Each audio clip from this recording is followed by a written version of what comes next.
Derivatives trading involves substantial risk of loss and is not suitable for all investors. Past performance is not necessarily indicative of future results. So stressful. And world on fire. Good God. I can't look at this, guys. Like, my strategy is you buy it and you hope that you got its buy. Yeah, but we all think you're crazy. You don't fight this. No way. But the markets are freaking out and you don't think that anything is wrong? Come back tomorrow and I'll lose it all. Should be fun.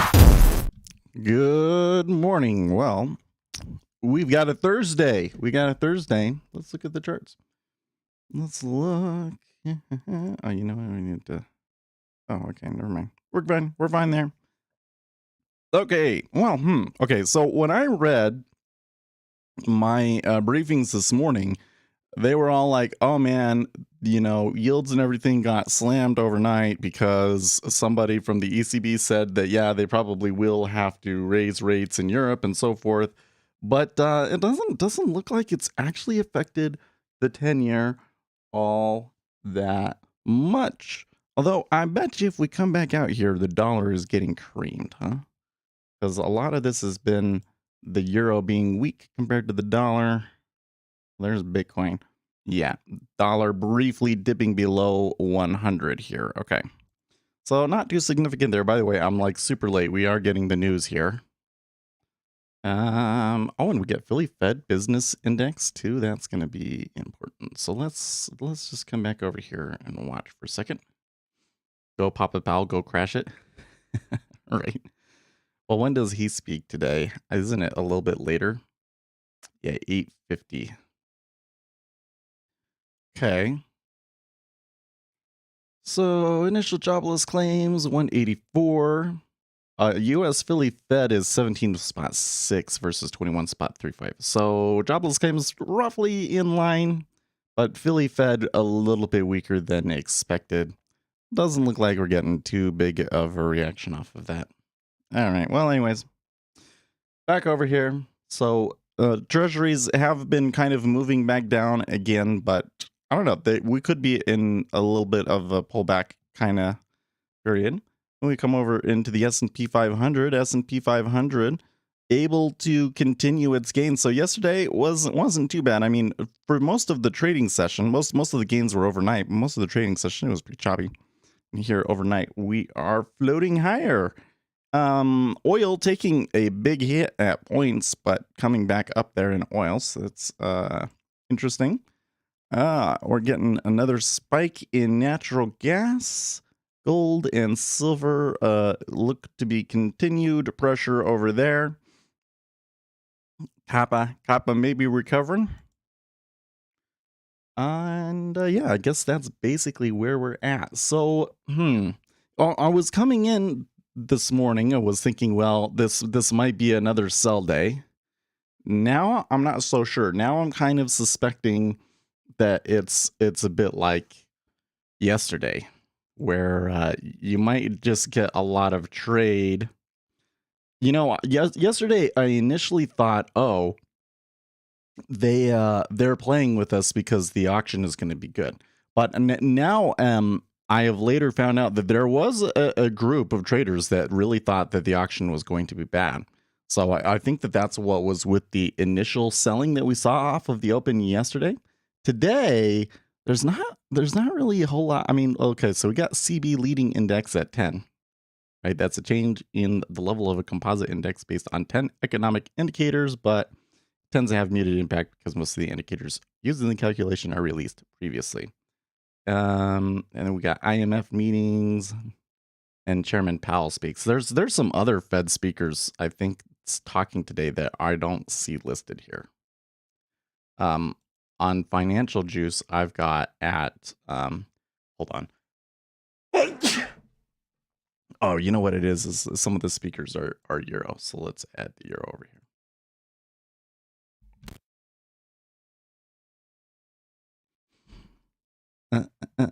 ECB President Lagarde speaks after Chairman Powell.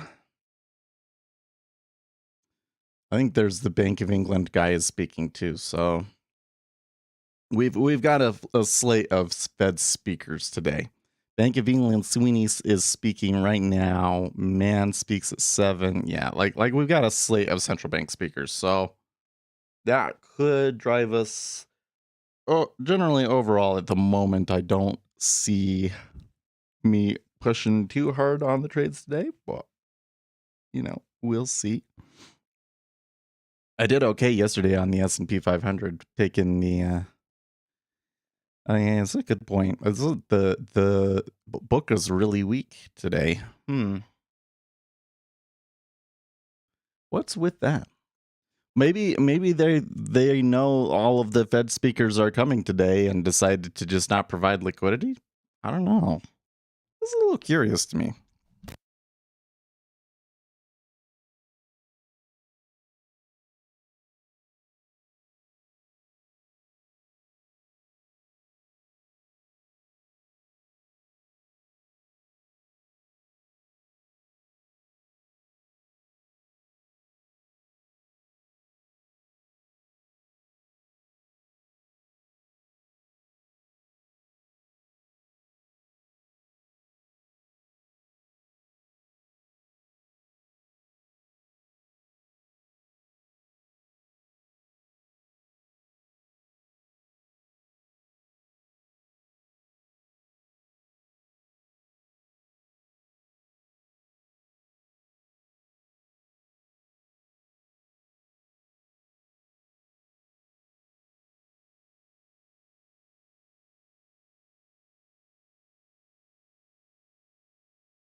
And there's this, kind of a on and off again discussion going on in the Discord about the whole warrior trading thing. And one of something that I think that the guys in chat were missing, and I kind of see this all around, is that it was not the performance that was at issue. So the thing that it's kind of a weird thing, right? Like, I've always considered warrior trading to be the biggest channel that is suspicious. You know what I mean? Like, oh, eventually the government is going to come in and do something, right? But it wasn't because I thought that their marketing was really, dangerous or something like that. Like, it always seemed to me like he kind of took the same run that I do, that trading is really risky and stuff like that, right?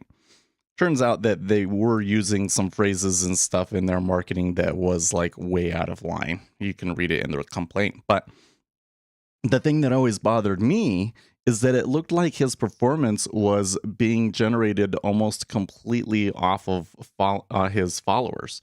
That he was taking trades and then giving it to his followers later and selling as they were buying into it. And that he was using stocks that made it easier for him to do that. That had a super, that had a low float and so forth. So that wasn't in the FTC complaint at all. But it's an FTC complaint, right? If that was a problem, then there would be an SEC or CFTC complaint, right? So that kind of makes it really interesting, right?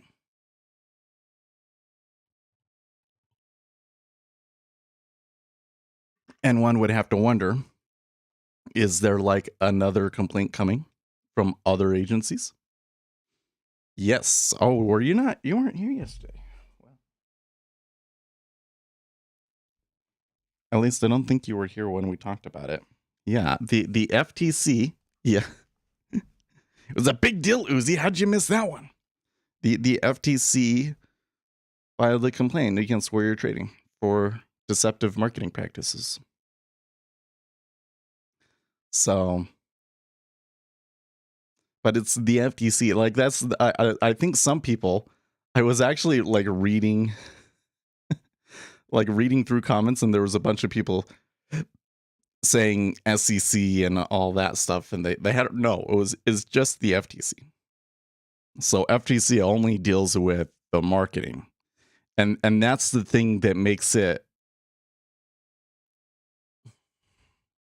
Why do I always use those kind of introductory phrases to try and like capture your attention? Though, like that's the thing that makes it so interesting, is that they were only going after the marketing of the guy, when the marketing has never been the thing that the community as a whole has had a problem with, as much as that they think his performance is based off of front running, right? It's kind of weird. But if they're doing that, you know, if they're going to be that strict, right, then that has really big knockoff effects. Like this was really we're going after the biggest guys to make a statement. But, they'll start going after other people too. And you've got to be really cautious in how you market things. Yeah. You come in and say, oh yeah, you can make this money tomorrow and all that. Because that's what was the sort of stuff that he was saying. FTC gonna come after you. And I have to say, there are some other quote unquote gurus out there that have done way worse than him in that respect. On TikTok, it's just absolutely crazy. Some of the things that I see people on TikTok say. Because it really is like, man, you promise people riches and they watch you on TikTok, man.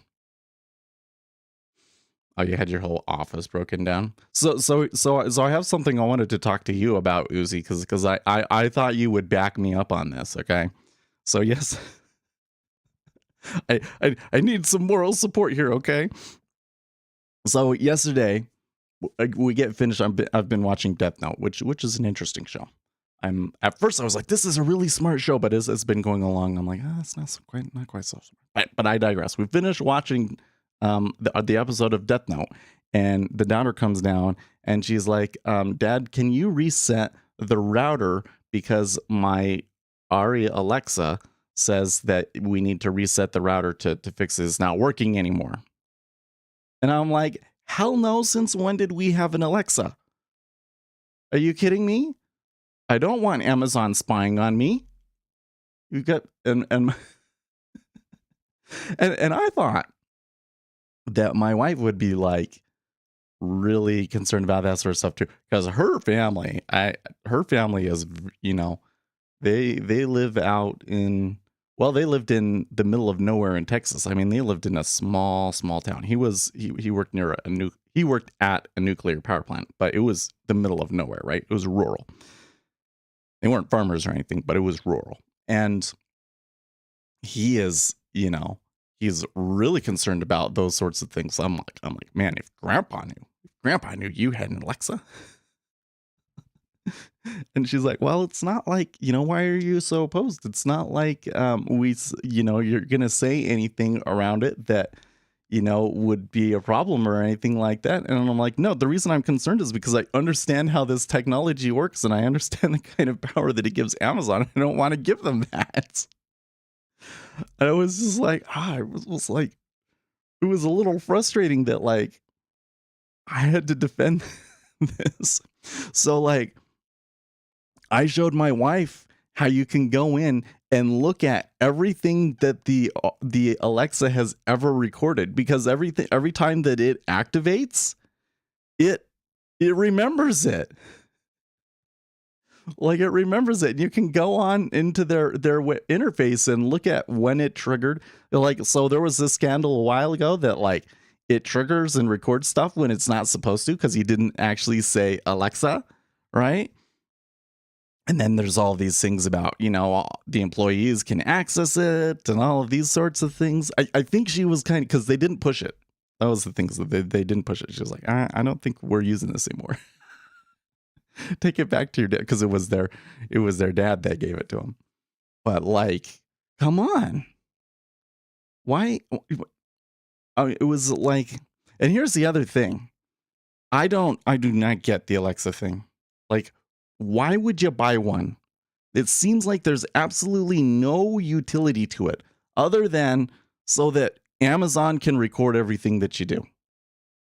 Like, what is the point otherwise? I mean, if you need it to like, you know, you want a personal assistant sort of thing, your phone can do that stuff. Why wouldn't you just use your phone? Is it so hard to pull your phone out of your pocket and push a button and ask it to do something, or heaven forbid, type it in? I don't understand the smart home gimmick. Well, I think that there are a lot. I'm actually really into the smart home thing. I'm really into the smart home thing. What I'm not into is my smart home connecting to the cloud. That's what bothers me. It's like my Nest thermostat. Dude, that thing is such a bullshit. I got a Nest thermostat. I regret getting the Nest thermostat because it does not keep the temperature. I thought that it would keep the temperature more consistent because it would be able to see, oh, okay, it's hotter outside, and so I don't gonna need to cool it more today and things. No.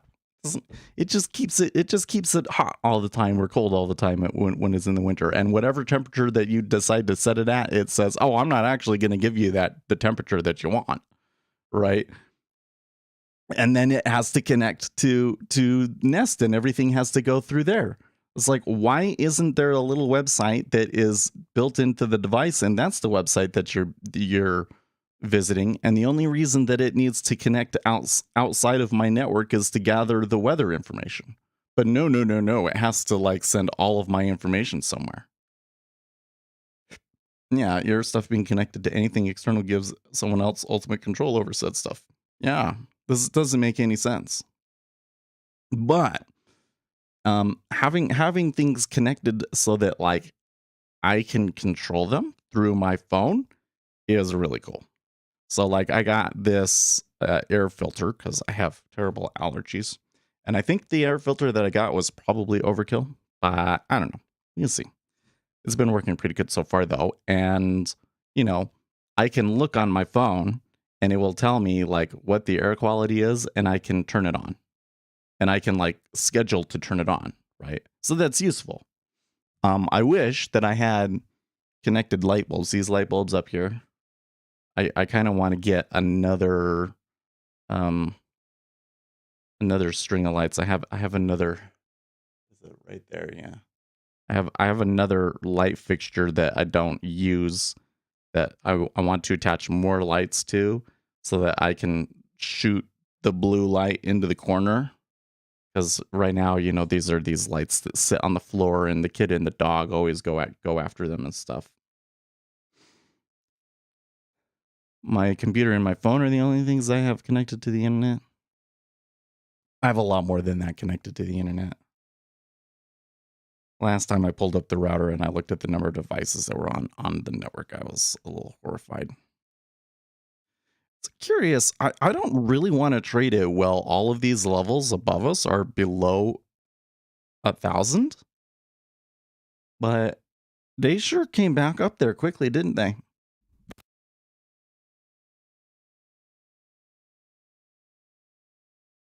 I'm trying to think of what else. I think most of what I have connected, though, are like, you know, every TV has to have an internet connected thing now, right?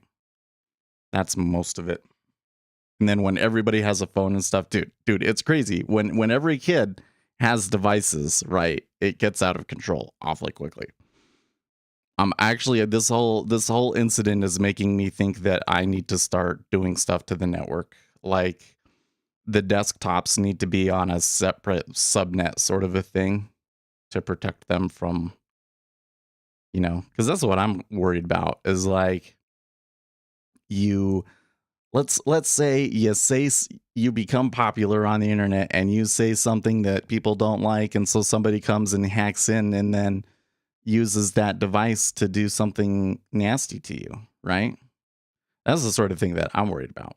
Or people trying to get on the machine and steal data. And so I've always, like the virus checker and the malware checkers run every day, and they've taken a few extra steps to keep the network secure. But now that we have so many devices, I'm thinking like, maybe I need to start getting into the more advanced stuff. I don't know. But I thought you would find that interesting, Uzi. I knew you would back me up on that one. Because now I don't know if I guess she's like not gonna push it, but I feel like I have to like justify myself. It's like, okay, now I'm gonna go and find every source out there about how stupid the Alexa is and why you don't want to have one in your house. Whatever. The other thing that I think is funny about it, because they were like, oh, you're going to be one of those people. And I'm like, yeah, I am one of those people, because like I know how they work. Like that's the thing that's crazy about this one, is that it's not like a conspiracy theory. The thing records everything that you say. You can go and online and listen to the recordings that it makes, and Amazon employees have access to that. And we have recorded incidences of them accessing that data when they shouldn't. So it's like not a conspiracy. It's like all stuff that Amazon admits that if you knew, you probably would think twice about having one. Oh, and I got you. So did you finish with the room, by the way? Is it like all set up now? Yeah. I've been thinking, because I'm getting, well, I don't know. It always seems like I in my life, I always get to a point where it's like, well, I want this thing, and then there's like nothing that I want, right? And that happens a lot. Like there's not really an item in my life that I really, really want, that I think, oh, if I had that thing, that would make it big, because to me, if it's not something that I use every day, then I don't give a crap, you know? But I like to continue to try and put money into the YouTube channel. I feel like that, and until the YouTube channel is like blowing up big and making millions of dollars, because if it was making millions of dollars, then I'm pocketing all of that away and investing it, like either putting it into like businesses, or stashing as much of it away as in tax deferred accounts as I can. Finish the texturing. I just have to paint again and cut and paint trim, install new ceiling fan and closet door and hardware, and done. Oh, okay, so maybe, well, you'll definitely be done before next Monday then, at the very least, right? Anyways, yeah, I would like to get into, things like, I just want to invest more money, is the thing. Right now, the way things are, I really have to invest most of it in, tax haven accounts, right? Which isn't any fun. It's no fun. I want to have like FU money so that I can do the fun stuff, like invest in hedge funds and so forth. You know what I mean? But I still try and look for everything that I can do to kind of improve the stream. So are some things that I've been looking at that could potentially improve the stream. One thing is I want a different microphone for the camera so that you don't see the camera in the shot. So a shotgun microphone would be really cool in that respect. Another thing is I want the paid version of DaVinci Resolve, because that will allow me to use 10-bit color, and supposedly that will make the things look a little better. Plus you get like certain hardware acceleration and stuff. So the application works better, right? But the big one, and the one that I've been putting off forever and ever and ever, because I think that it would be like a really big project and it would be really expensive, is a desk. I know that was like a really long introduction to get to. I need to build a desk. You know what I mean?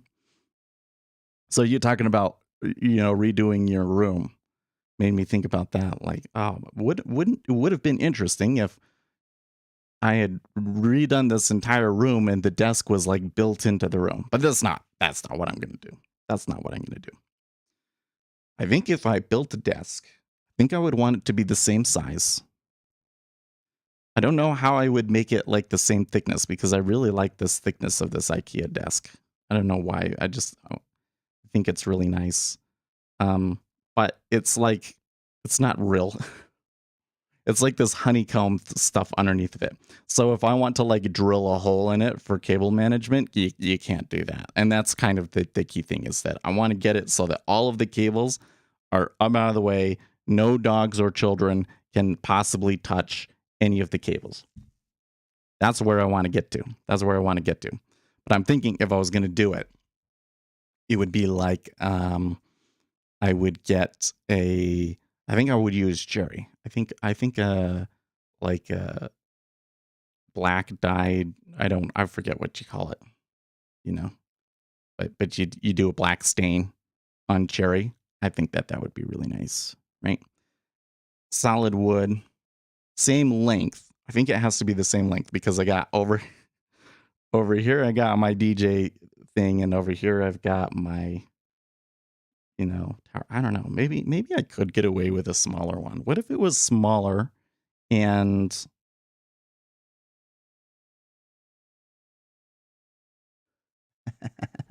you need to hit up Peter and tell him to, at the very least, make his software keep the current trade data and bid offer histograms intact when his software resets. Okay, so you're getting that thing when, okay, so do you have like an error window up?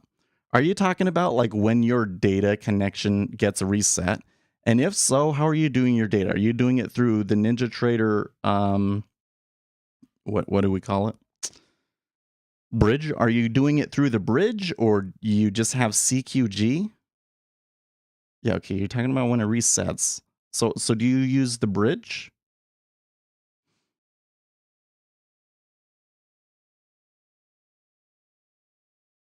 It's through NinjaTrader Bridge. And as such, I must assume then at that point that you are using continuum data. Because here's the thing. I never got those when I was on Rhythmic, man. Never got those when I was on Rhythmic. Almost never got those through Rhythmic. What is it about the NinjaTrader Bridge and CQG Continuum that it's like the connection will just periodically reset? Because that's got to be costing them, right? Every time that happens, my DOM has to goes through and like requests all of the data again to build the volume profile and stuff. Like that's a lot when it's resetting all the time like that. If you got that many people doing it, that's costing CQG is what it is. You know?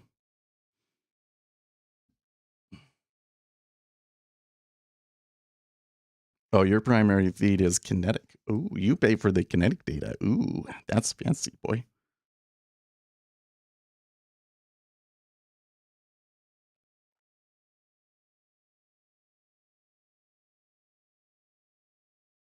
I could actually do the kinetic data too, but I don't bother.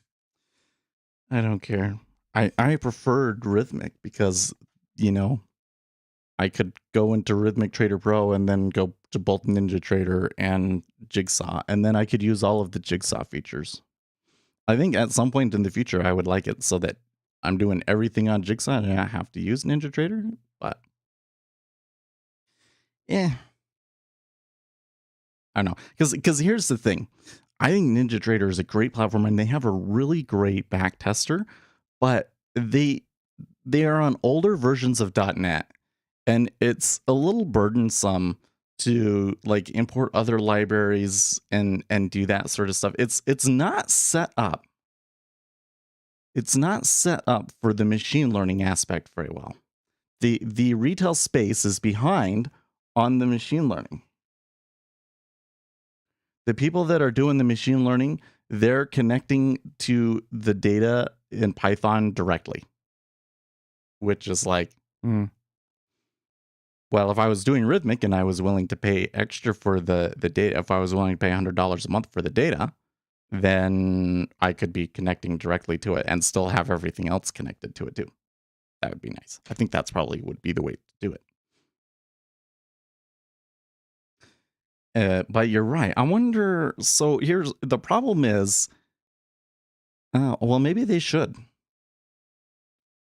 We should. I'm trying to think about what is the best way to alert them on that, because that now that you mention it, that seems like one of the highest value things that they could do is they could say like, if I've only been disconnected from the data for a split second, don't reset everything. I'm sure that they could do that, right? I don't know. It is annoying though. I get what you're saying. Anyways, table. So the issue is I got a DJ thing over here and I've got a piano over here, but then I can't really touch the piano over here because I have this monitor is like lower to the ground. It would also be nice to have like a second level here.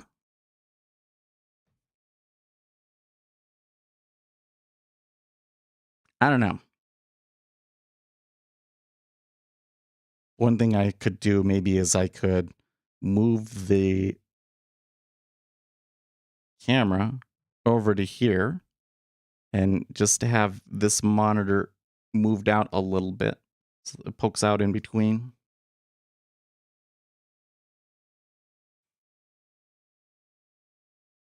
One of the things that I find continually frustrating is that there's like no perfect solution to everything at a certain level when you get to stuff.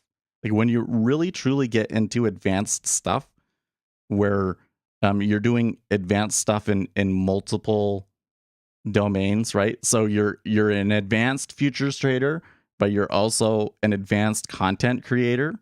Creating a setup that optimizes and fulfills all of the requirements of both things is impossible. Like if I want to have the best sound to work with, I can't have 3 monitors because you have to have the speakers too far out. For instance, right? It's like you can't win. It's really frustrating. But I don't know. The current desk that I have, it works okay. I have to like move things around when I want to use certain things, but it's like, yeah, there's not much you can do about it. I guess what I really need to do is become a millionaire and have a room that is just for trading and have a room that is just for producing. Yep, I think that's what I'm gonna have to do. Okay, guys, how are we gonna become a millionaire? It's not gonna be through trading. Gotta say, this is something that I find really frustrating. Honest, like the more that I think about it, is that so many of the people that get into trading aren't doing it because they like trading or they think that having people that trade is important, because I do. I got to tell you, I think that having people doing this that know what they're doing and understand what's going on to try and make the market as efficient as possible is a really critical part of our economic system and frankly for the whole Western democracy world, right? But most of the people that get involved in this are doing it because they think it's going to make them rich, right? And the reality is that nobody gets rich from day trading. Very, very few people get rich from day trading. The people that really get rich from investing are the people that had a lot of money to begin with, frankly, and invest over very, very long time periods. Like you have a live NTA. Yeah, that's right. Do you use a CQG feed? No. So, basically what I could do is I could choose to use kinetic instead of continuum. And if I did that, I would get all of the other instruments because they offer it as like an extra perk for being in the NinjaTrader ecosystem. Basically, that's what I was referring to with that.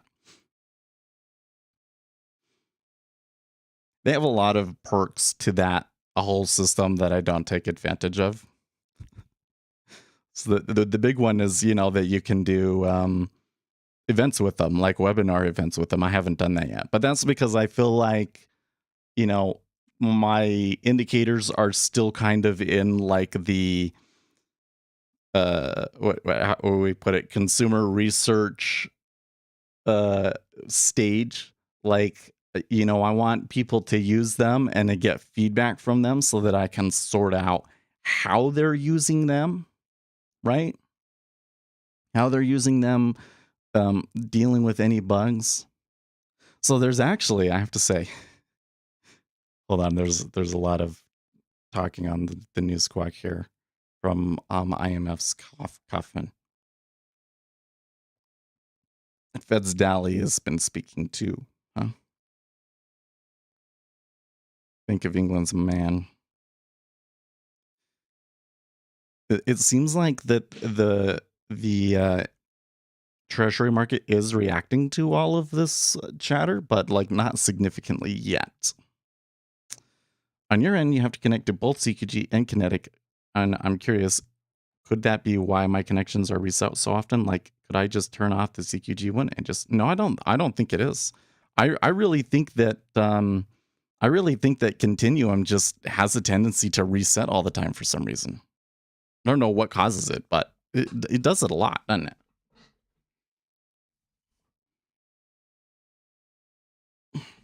It's something that I've actually looked at a bunch of times, and I had like a bunch of theories about what maybe could be causing it on my end and everything, and I've never been able to sort it out. It just seems like it's something that Continuum is prone to.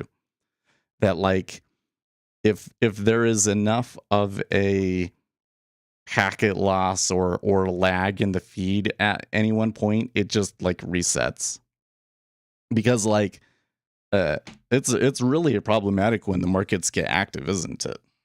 It's really problematic the markets get active. It seems like, it resets at the worst time.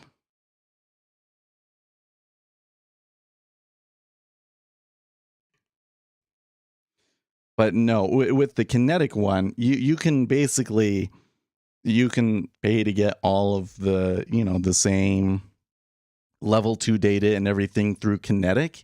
It's just that when you get it through Kinetic, it's crazy expensive, right? But if you're a NinjaTrader ecosystem member, then it's a different thing, right?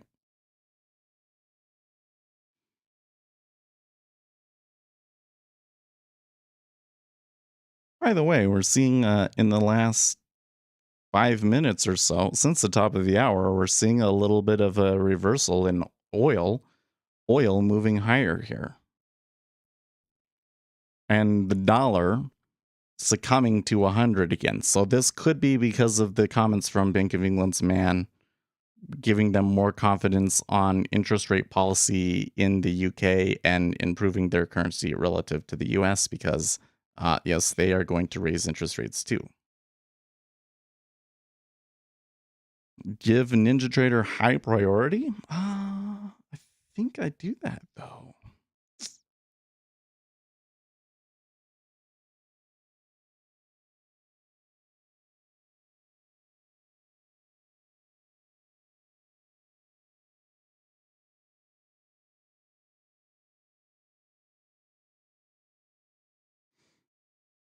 Let's see here.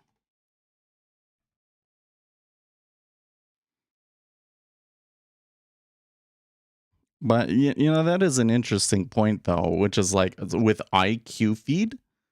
One of the things that IQ feed does is it like manages your system resources to give the data feed priority. So when we were trying to stream with IQ feed, it would cause the stream to constantly stutter and stuff.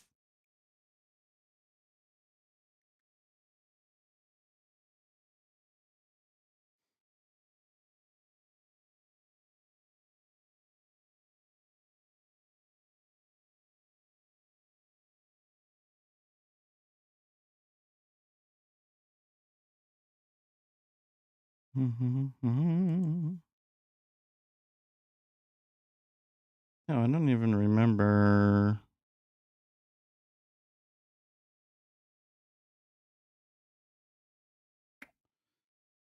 How you get an application like this to run in high priority mode.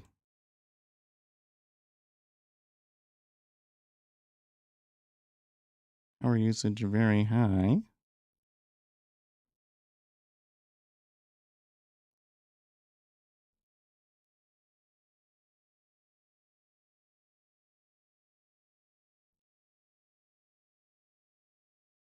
I don't know if it works that way. I think it's definitely a CQG reset thing. Yeah, I do. Funnily enough, my internet connection just blacked out for a couple of minutes, so NinjaTrader 8 disconnected, right? Well, when it reconnected, Jigsaw didn't reset. It just picked up where it left. Oh, really? That's hilarious. That's one that I always find amusing. So like if I'm debugging something, right?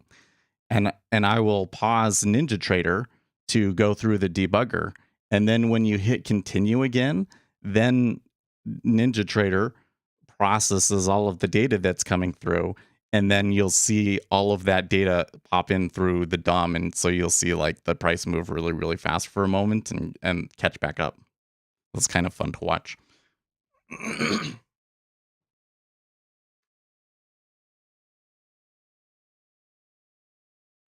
Do some maintenance, yeah. I'm kind of thinking like, I've had this computer for a long time. It really is a testament to how well built this machine was when I made it. But also, the requirements for day trading aren't huge, right? I don't know why I'm kind of leaning over like this. I should be. Sit up straight, Seth. Anyways.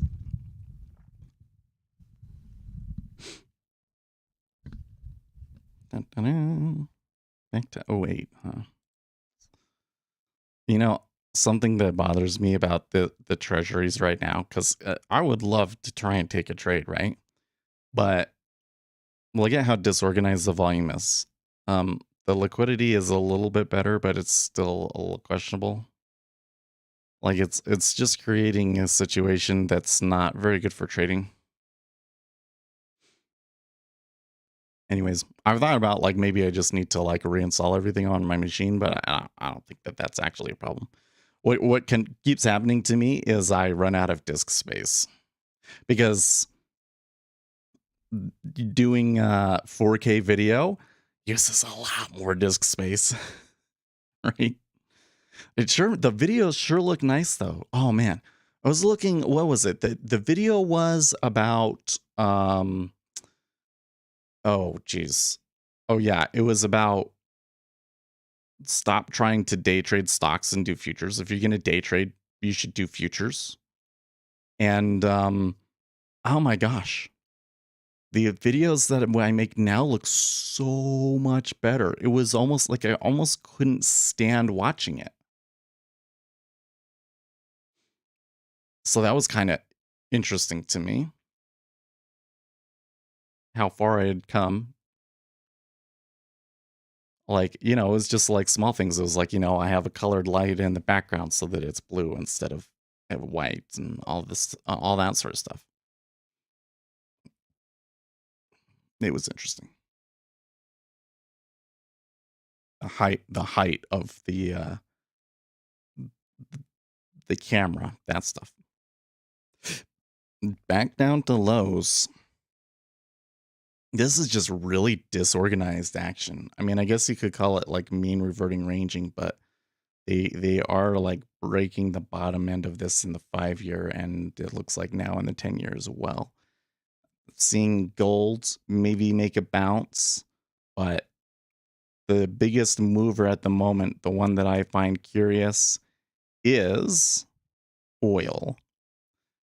Now, I am seeing, for some reason, my AMA relative volume is showing the 10-year on top at the moment, which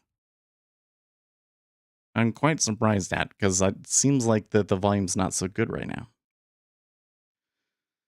Anyways, man, I've been all over the place this morning, right? I want to go back to talking about a desk.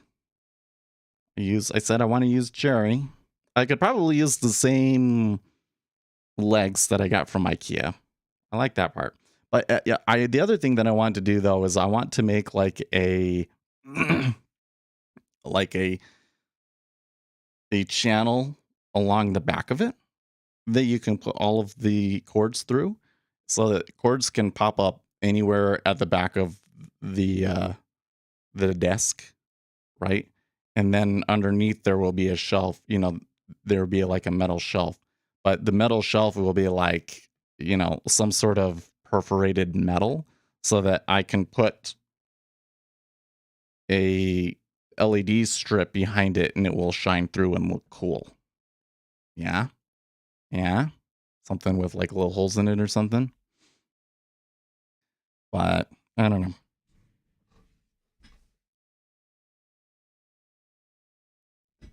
One of the problems that I got is that because the computer was originally over here, I put all of the power outlets over there in that corner. But right now I have the computer over there in that corner. So if I moved all of that stuff over here, that would probably make things a little bit better too, but then they would ruin the shot that you get when doing the videos. So probably I won't do that. Like I said, you can't make it perfect. But and then that's where I get back to, maybe it's not worth it. Maybe the solution is that babies and dogs are just not allowed in the office. There. Fix the problem. Fixed the problem.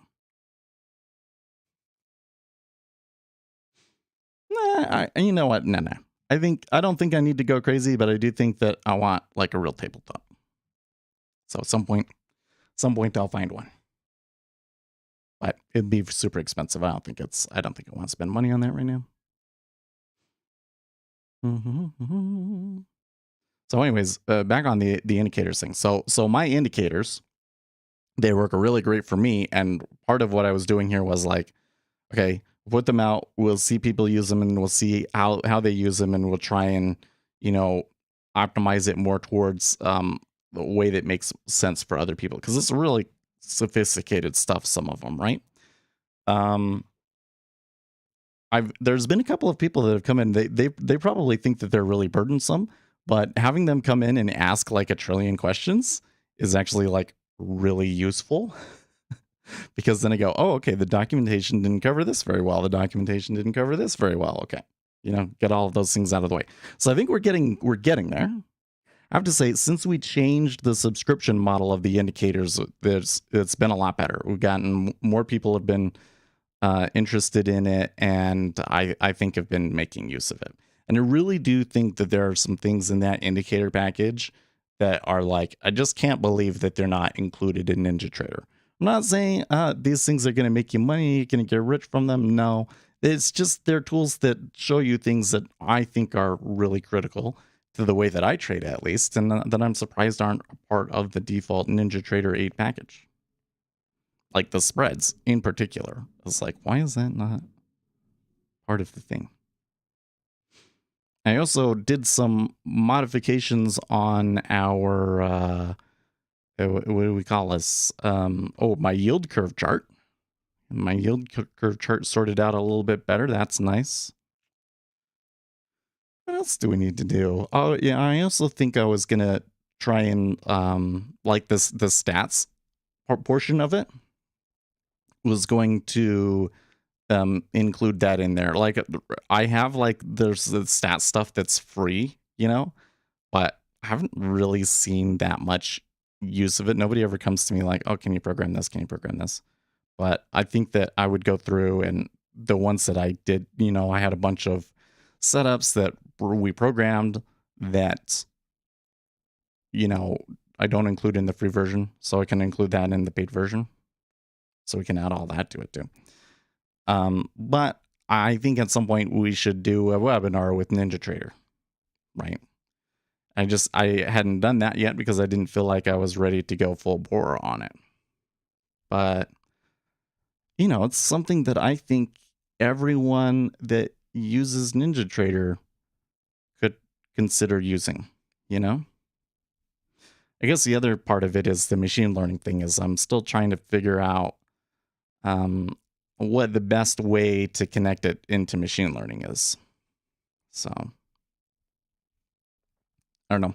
The other side that I could do is we probably need to get our Bitcoin indicator out there a bit better. I don't know what to do with that one. So with that, what do you guys think? With that one, the point wasn't necessarily to make money, but I do have to say that of all of the kind of money making things that I've done, it kind of has the potential to make the most money because cryptocurrency stuff can just get really popular. And it did at one point have a lot of subscribers up until the pandemic. A lot of people had to cancel because of the pandemic, right? But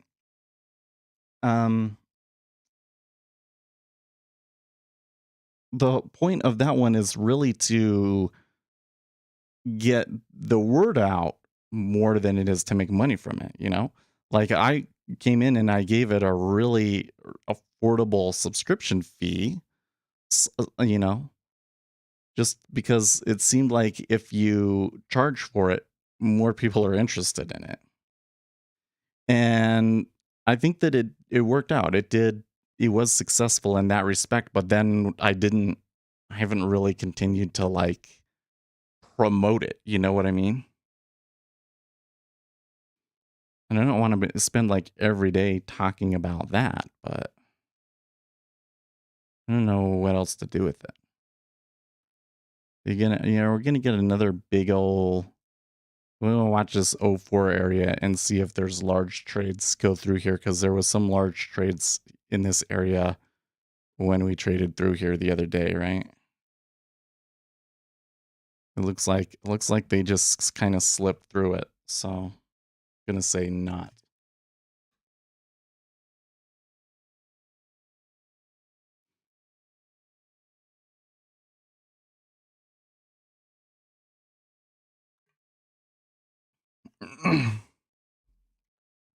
I guess the other thing though is that all of those kinds of little projects don't really big. Like if I was a really big YouTube channel, probably would be really useful to do those things because they'd bring in a lot of extra income and we could do stuff with that income. Like we could do more serious stuff with that income.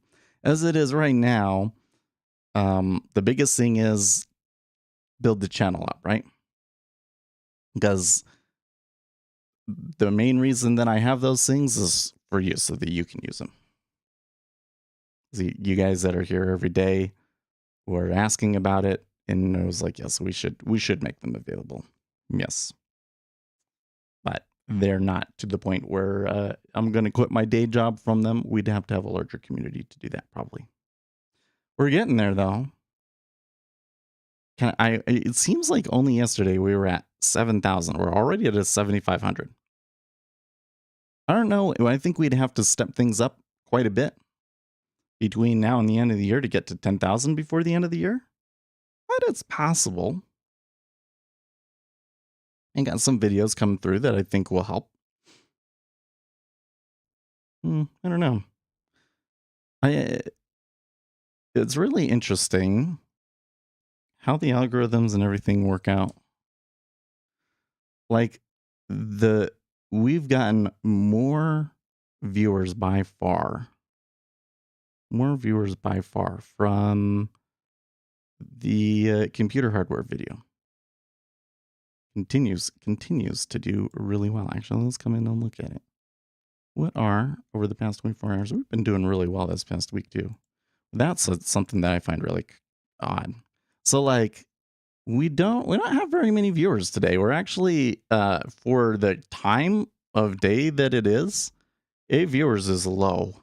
So I guess I'm boring today, or maybe it's just not a good trading day and everybody realizes it. I don't know. The stream hasn't been doing as well as of late, right? I don't think that going on vacation really changed anything, but the stream itself has been a little tougher lately, hasn't it? But computer trading hardware, 144 views in the last 48 hours. And there's the streams, order flow, DOM trading, catching the edge, and icebergs ends up being the next top one. Did I really publish that all the way back in November? Has it really been that long? Because to me, it feels like we just made those videos. Man, time flies. And that one's actually more popular than the beginner's video. Why is that? Analytics, where are they coming from?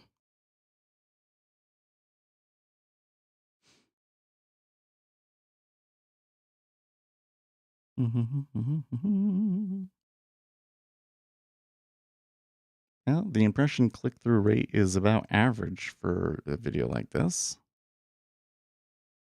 The traffic, where it's come from and stuff. Oh, let's not do since published. Let's do the last 28 days. Okay, so there are a few that come from, well, most of them come from browse features.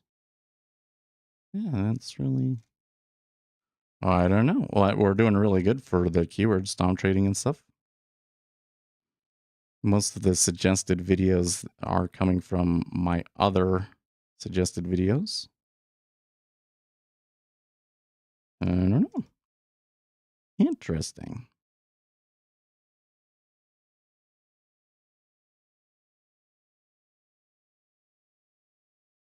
There's a lot of views on Tuesday, too. That's odd.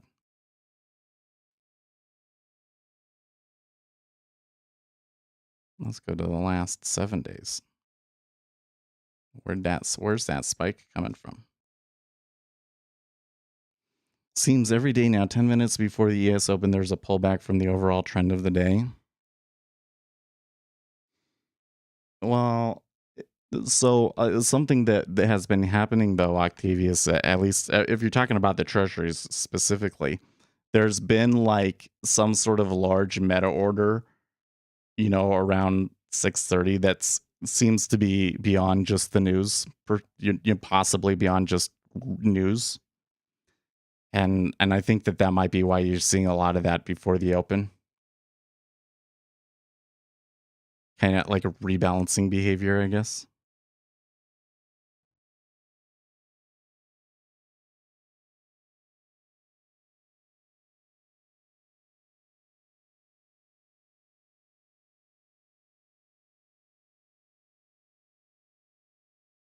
Oh, they are coming from suggested videos. Cool.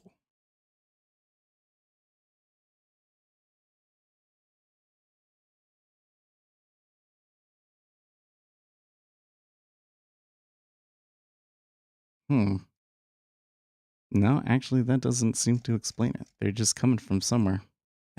I would really like to know.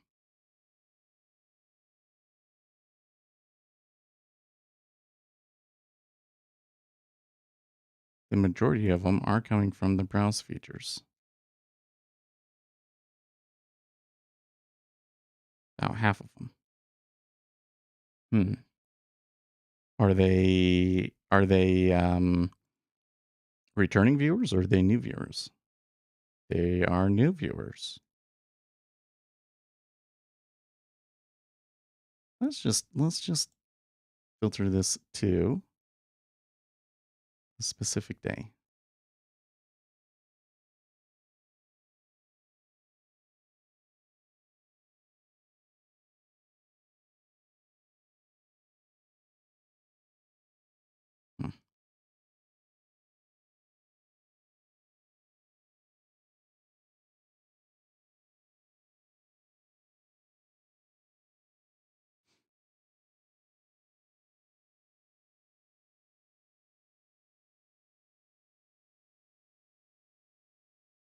Yeah, well, let me do that.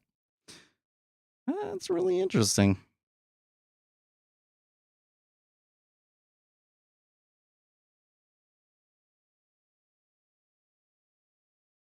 seems like that YouTube just all of a sudden decided to start recommending that video on the front page. But it's good. It's good. That means that we are getting somewhere with that. 2 minutes to the S&P 500 open.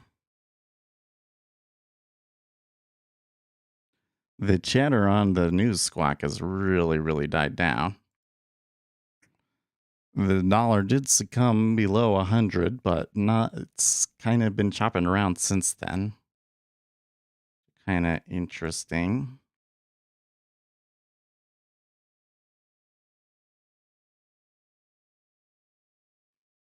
I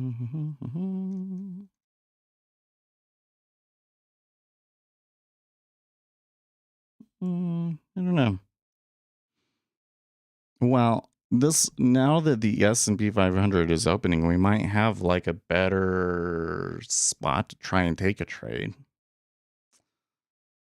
I think, based on prices from previous days, it still kind of ends up being 2.89 might be where you want to go short, right?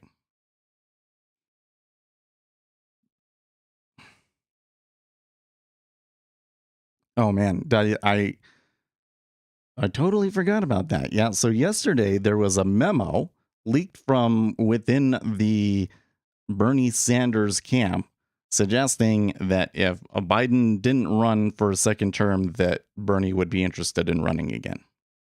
So the internet is a chatter over that. I don't think it's going to happen. I sure would be good content if it did, though, don't you think? I think so. I think so. Man. But, it's the conversation. Have you guys noticed this? Like the conversation around economics and as it pertains to government policy since the pandemic has changed so much. I don't know if it's that people really changed their views or if it's that the people that have a certain view are just being louder about it because they're more confident. But so many people now, anytime you get into this discussion, everybody points out, oh yeah, this government spending did create inflation and it's a dumb idea, right? I think the reality is a lot more nuanced than that, but the end result was that the government policy that we got was too much, right? But do you think that a politician like Bernie Sanders would still have some staying power, still have some support amongst that group after the pandemic? I'm not so sure.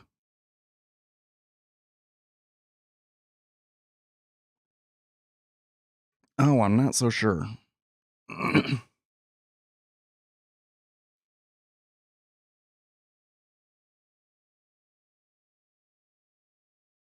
Yeah, what's going on here?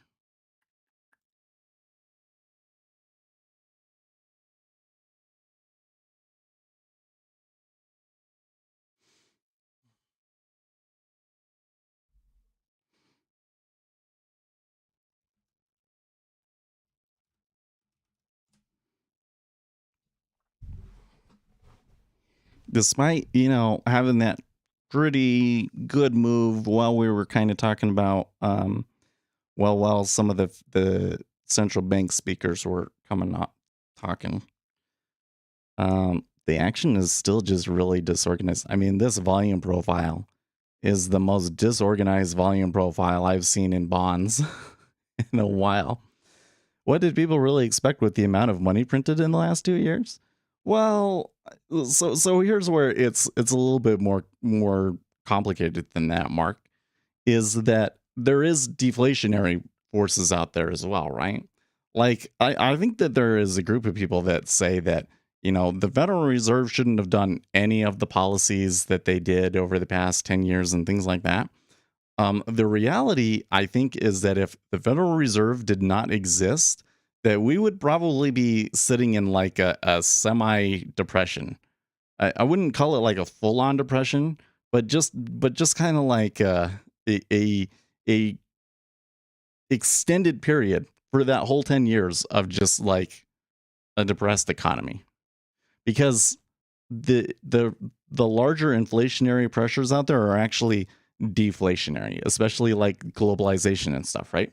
It making things cheaper, prices get cheaper, it's deflation. So, you know, the whole thing is that you have to modify the money supply based on the needs of the economy, essentially. That we don't know of any market mechanism that would move the money supply to where it is best for the economy. And so that's why we have the Federal Reserve in a system to do it with the Board of Governors and stuff like that, right? But our understanding of that whole system in terms of like the math is very, very in its infancy. Okay. So here you had a situation, for instance, Larry Summers said, oh, yeah, it's going to be too much. Right. Well, not every economist was using the equations that he was using and everything, but he did end up being right. Yeah. So that's kind of one of the things that's going to be really difficult for the larger conversation going forward, is there's going to be a group of people that are going to say that government stimulus and intervention is always bad. And I think that the reality is more that sizing it right is really important, right? And there are things that we didn't know that basically caused us to overestimate how much stimulus was needed by several factors, by a factor of like 5 to 10. Okay. That's what really happened. So, yeah, there should have been stimulus, but did they need to give people stimulus checks? Probably not. Or just as an example, right? And should you be trying to completely deaden the impact of, a disaster like that so that there's no real noticeable drop in the economy at all? It seems to me that you can do it, but that there are larger societal consequences to that may in the end actually be worse. So like think about some of the longer term problems that we have here now, right? The real big problem that we have right now is retirement for millennials. Okay. Most millennials are not saving, not investing for their retirement. So the social security system is going to be very overburdened.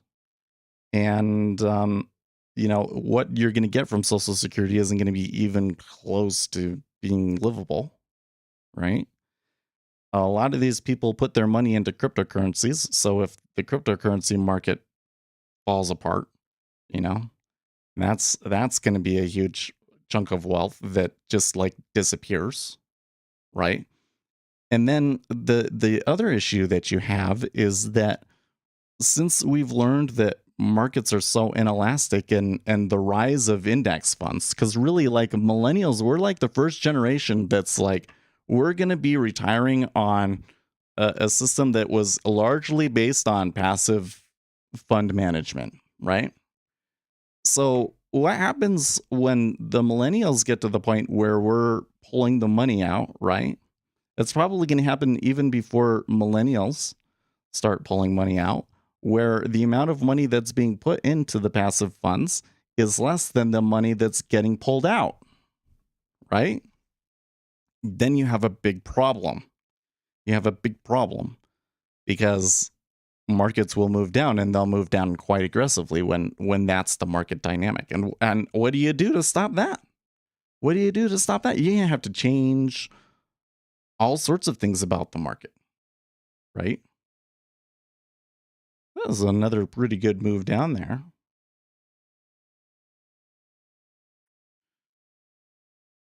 Not seeing. So the S&P 500 is turning there, and I'm kind of seeing gold turn with it. think that gold is just turning down because somebody has decided they want to go for another leg in the treasury.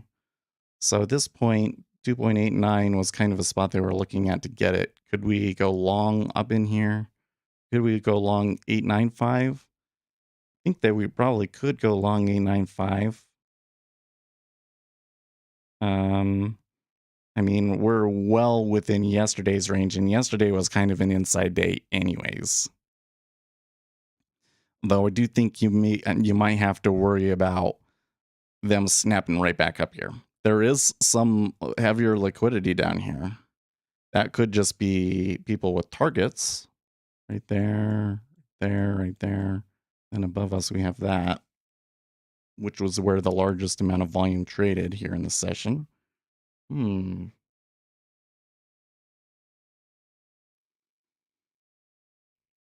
Yeah, there was that's a pretty big order at 119, isn't it?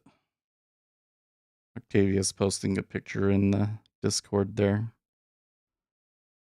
Well, so what was it that we had at the top of the hour? Was that one that is never really matters a whole lot, right? Yeah, leading index change.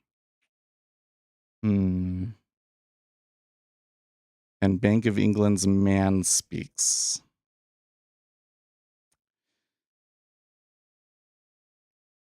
So while I am very tempted to do something, I think I'm going to continue to sit on my hands here. This seems like trend following so far. And especially based on what the S&P 500 does. I don't know. That was a pretty good buying spike on the open, though, wouldn't you say? Especially in like the changing cumulative delta.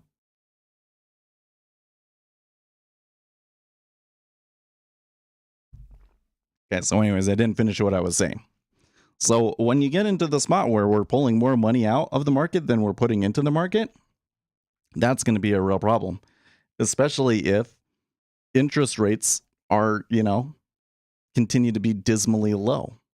Because then, people can't really make money from fixed income, essentially.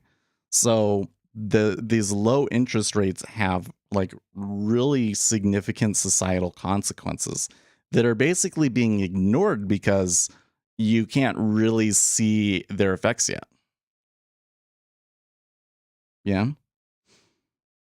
So, but you can print money and it'd be okay. It's just they put in way too much, right?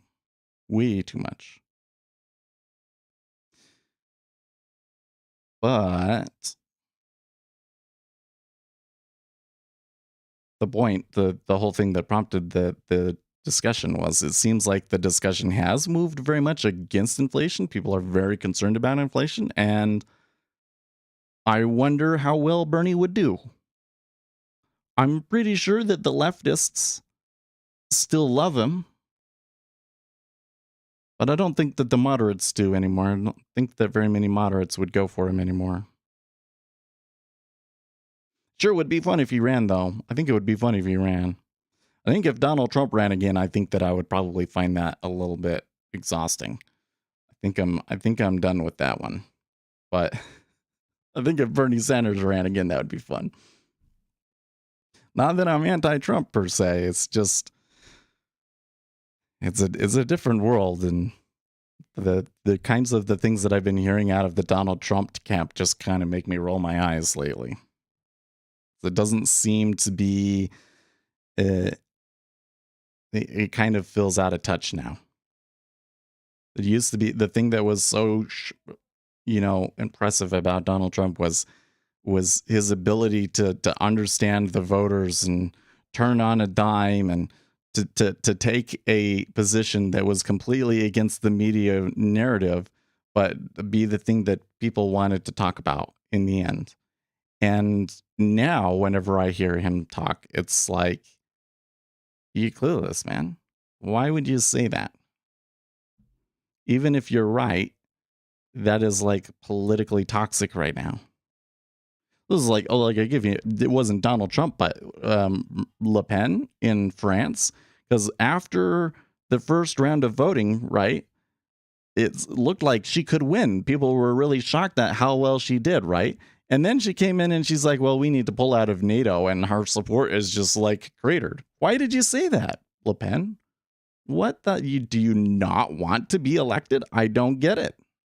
I don't get it. And then Donald Trump, he said things like he kind of is like praising Putin and stuff. I was like, I get what he's trying to say, but like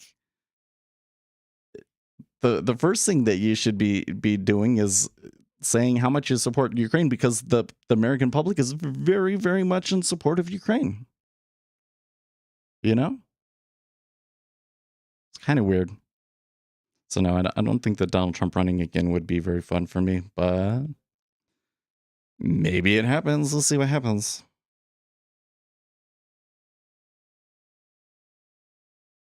Okay, so I am starting to hear like central bank stuff again in my ear.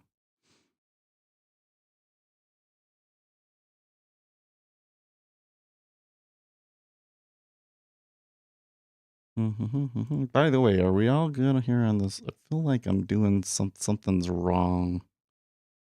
I haven't really skipped many frames or anything. Volume is volume is maybe a little loud. No, we're good. I think we're okay on that spot. Yeah, I don't know if you guys are having any problems with the stream. Just let me know.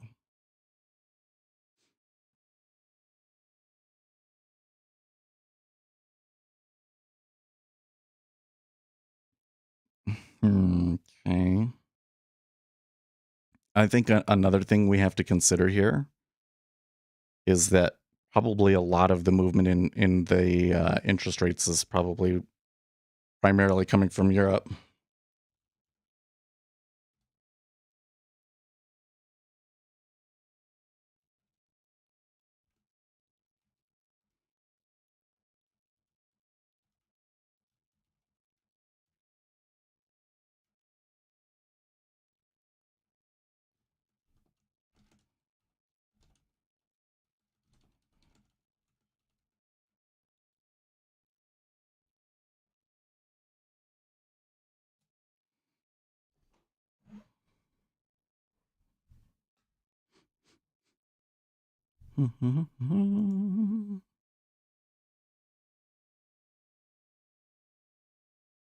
Wait, what's this? Elon Musk, under equity commitment letter dated April 20th, committed to provide equity financing for proposed deal of Twitter, currently expected to be about 21 billion under debt commitment letter, blah, blah, blah.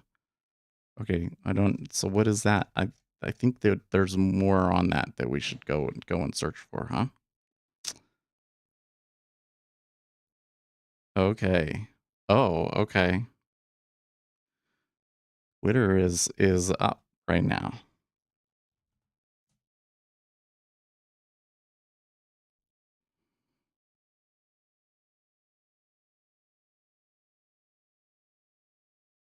Let's pull that up. Twitter. Oh yeah, that's really impressive.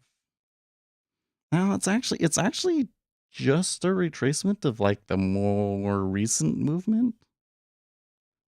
You know, like 2 days ago there was kind of that drop, and we're kind of just getting back to those prices. Okay, having tweeted a somewhat clear indication that he would be tendering for the leftist sanctuary, Elon Musk filed a 13D filing laying out some more details surrounding his considerations and the fact that this time funding is secured. Okay. Full filing before. The reporting person is seeking to negotiate a definitive agreement for the acquisition of Twitter by the reporting person and is prepared to begin such negotiations immediately. Twitter has not responded to the proposal.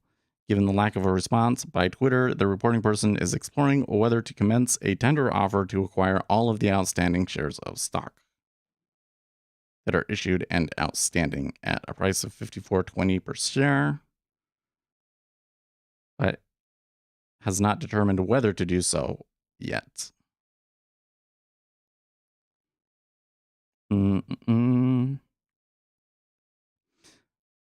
Entities related to the reporting person, Elon Musk, have received commitment letters committing to provide an aggregate of $46.5 billion. This sent Twitter shares jumping this morning, but they remain notably below the 54.20 offer. Unleash the blue check hatred once more, says Zero Hedge. Okay, so let's put that in our title. Elon Musk to offer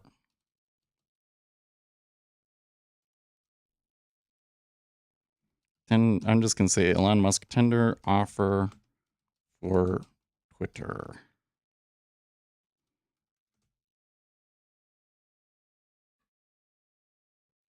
Save. Okay, the treasuries are backing up here quite a bit. We can need here. Actually, very much like within the range and the noise in the 10-year here. So probably not the best spot to go long if we wanted to. But yeah, I think it could be a good spot to go short the treasury though. It might actually already be too late. It might already be too late. Look, they came back down there very easily. But what about the 30-year? In the 30-year too. Although the pullback in the 30-year was much more extreme. All of the spreads appear to be flattening though. Yeah. The 2 and 10 is not moving as much, but that appears to be going as well.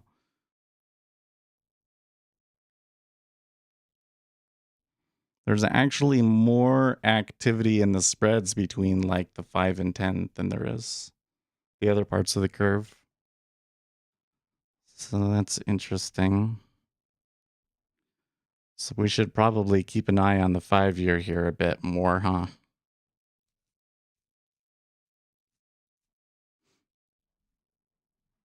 S&P 500 is still looking really good. And it's looking really, really good.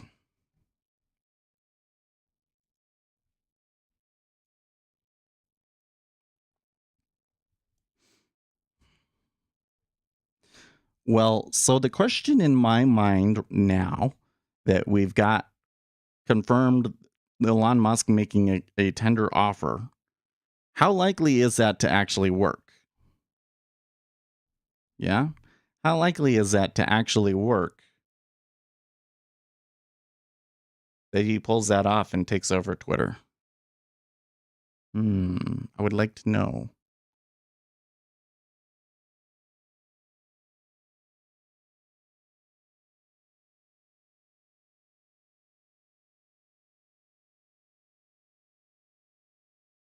Uptick. So got that man speaking.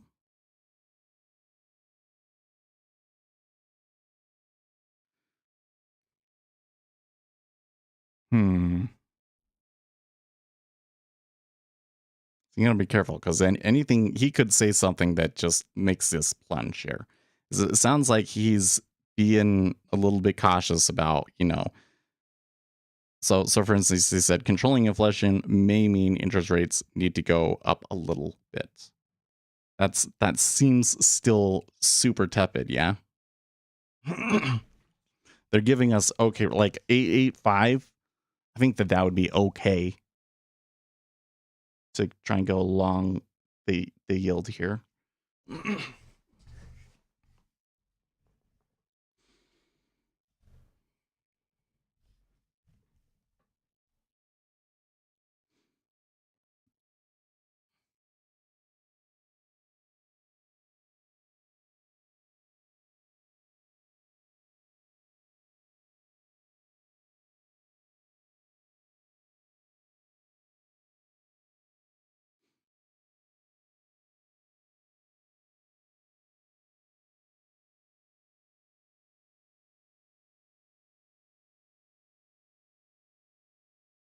Well, it kind of looks like they might come back to the 03 half, though. This volume profile is still just super disorganized. Oh, I notice the S&P 500 did just make a higher high there. I should come in and check here which parts of the market are going.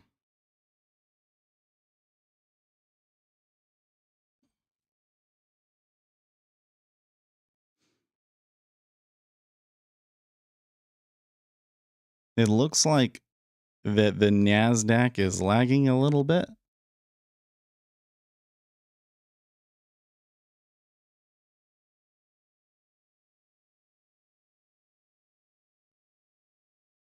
Okay.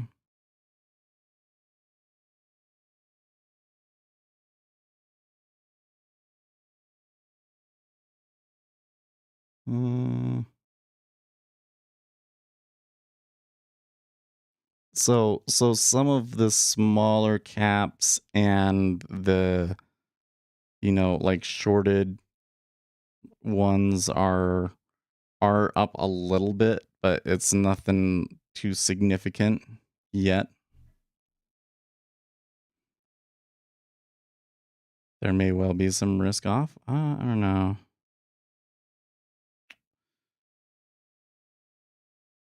So for some reason I haven't been seeing any. Well, okay, actually I do see that. I was saying that it seemed like Twitter was kind of ignoring what he was saying. I guess we should watch this because you really have to wonder what could he possibly say? Why would he be having a news conference on it? I know. Well, there hasn't been too many changes in the Ukraine thing lately, although the big news overnight was that Russians are claiming victory in Mariupol. Of course, they've done that like several times now, but it sounds like that the Ukrainians have been kicked out of there all except for like 2,000 troops that are at a factory. But the Russians are like, oh, we can just ignore that. So I don't know. So it just kind of, it's curious. I'm trying to game out like what could he possibly see so that we could see like what kind of potential trade we could maybe make out of it. So you're saying could he say something that could lead to some risk off action? For sure he could, but I can't imagine what it possibly would be. So I don't think that I could possibly justify speculating on it, trying to take a trade based off of that, They're still waiting. I don't know if it's going to be one of those ones where they just run at the top of the hour or if it's going to be like super late. I'll move this down here so that I can keep track of Twitter better still.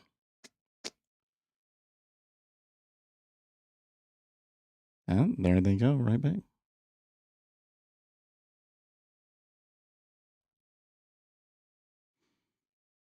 So I don't think that we got 885, but 89. But it's not quite going either. Still being a little shifty.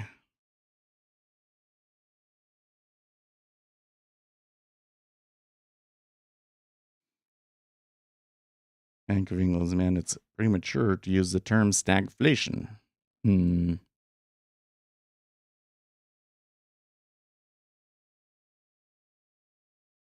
Okay, Elon Musk says margin loans to finance proposed Twitter deal is subjected to conditions tied to Musk's unencumbered shares in Tesla. Oh my. Okay, so that was something that we were kind of watching. I wonder here. Let's just add a symbol. TSLA. I know that you can't see these ones, but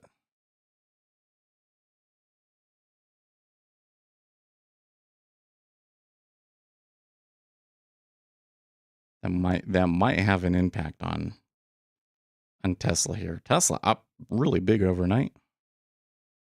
That's like what, 7%?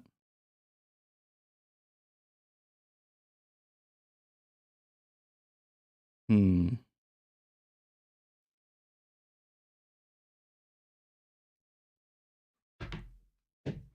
This Twitter thing gonna get interesting, right?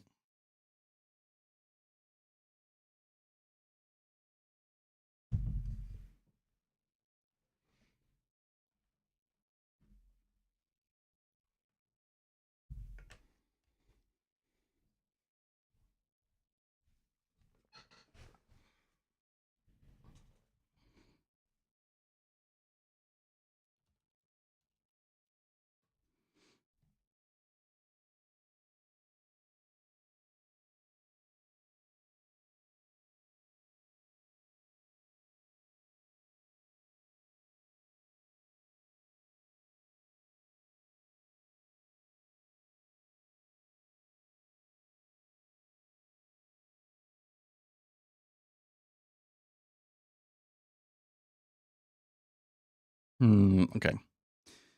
In the case of a takeover attempt, the tender may be conditional on the prospective buyer being able to obtain certain amount of shares, such as a sufficient number of shares to constitute a controlling interest in the company.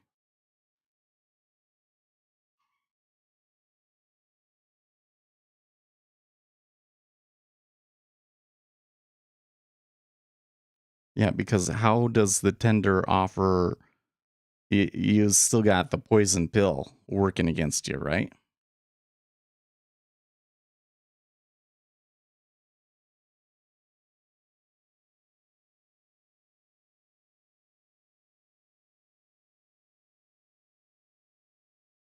Tender offer is an expensive way to complete a hostile takeover. It can be a time consuming process. As depository banks verify tender shares, are they pushing new lows there, huh? Okay, so that trade at 0989 would have been good. Did he just say something? I didn't see on there. I didn't see a piece of news come through. There was, like the economic releases that we just got. For instance, the initial. Oh well, okay. I guess we had Eurozone consumer confidence and stuff too, huh? Eurozone consumer confidence flash negative 16.9 versus expected negative 20, which is better than expected. Leading index change month over month in line. Bank of England, man, still speaking, I believe. I'm a little surprised. Well, I'm not gonna say surprised because I was kind of suspecting that we were gonna go higher, and I was thinking about taking a trade, but I wasn't very sure on that one. But the gusto with which they pushed to new lows there was a little beyond what I thought might happen there. So could just be stop outs. I guess anytime that you break a new low, you got the possibility of stop outs and stuff, right? But there was some big trades in there. There were some big trades in there. Biden still hasn't started speaking. I don't know, guys.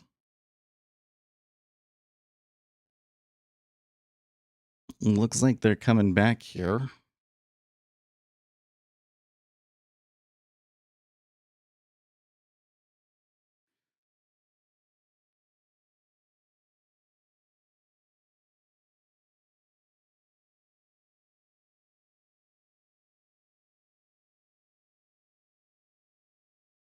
Oh, okay, here he's talking.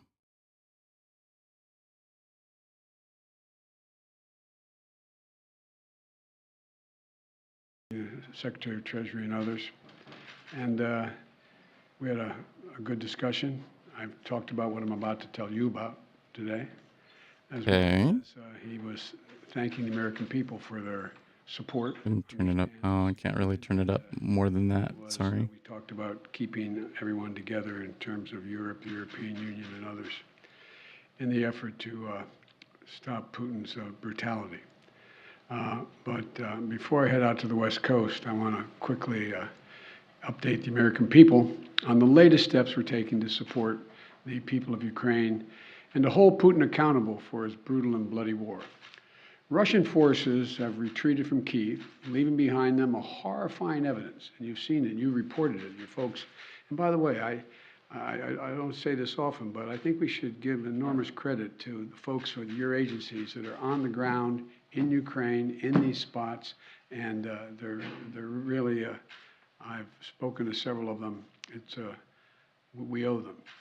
But uncovering these evidences of their atrocities and war crimes against Ukrainian people is so clear to the whole world now. Now they've launched and refocused their campaign to seize new territory in eastern Ukraine. And we're in a critical window now of time where they're going to set the stage for the next phase of this war. And the United States and our allies and partners are moving as fast as possible to continue to provide Ukraine the forces that they need, the weapons they need, the equipment they need, their forces need to defend their nation.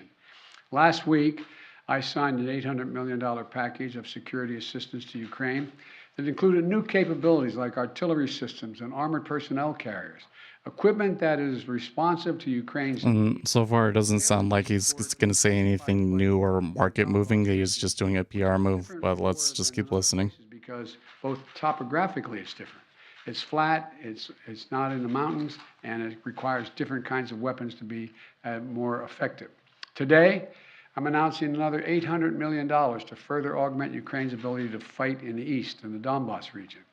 This package includes heavy artillery weapons, dozens of howitzers, and 144,000 Another 1.3 billion in arms, huh? Howitzers. It also includes more tactical drones. In the past 2 months, we've moved weapons and equipment to Ukraine at record speed. We've sent thousands of anti-armor and anti-missile helicopters, drones, grenade launchers, machine guns, rifles, radar systems. More than 50 million rounds of ammunition had already been sent. The United States alone has provided 10 anti-armor systems for every one Russian tank that's in Ukraine, a 10-to-1 ratio. We're sharing and will continue to share significant timely intelligence with Ukraine to help defend them against Russian aggression.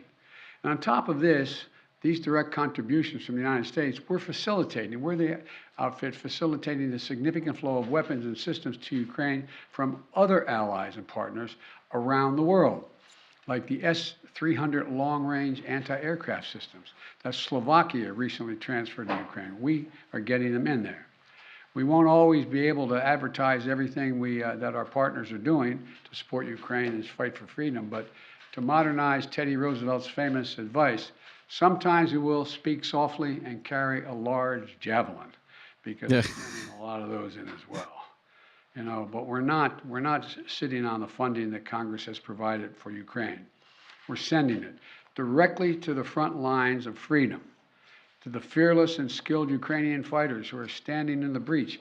You got to admit, must be amazed at the courage of this country, the resolve that they're showing, not just their military, the average citizen, men and women, young. They seem unable to get back to 119 even here in the 10-year. Coordinated support of the international community, led and facilitated by the United States, is a significant reason why Ukraine is able to stop Russia from taking over their country thus far. Every American taxpayer, every member of our armed forces can be proud of the fact that our country's generosity and the skill and service of our military helped arm and repel Russia's aggression in Ukraine, to beat back Putin's savagery that tried to seize Ukraine's capital and wipe out Ukraine's government. The Battle of Kyiv was a historic victory for the Ukrainians. It was a victory for freedom, won by the Ukrainian people with unprecedented assistance by the United States and our allies and our partners. Now we have to accelerate. Is the dollar moving here at all? Well, the dollar actually is moving back up. That's going to be more limited in terms of geography, but not in terms of brutality. Not in terms of brutality.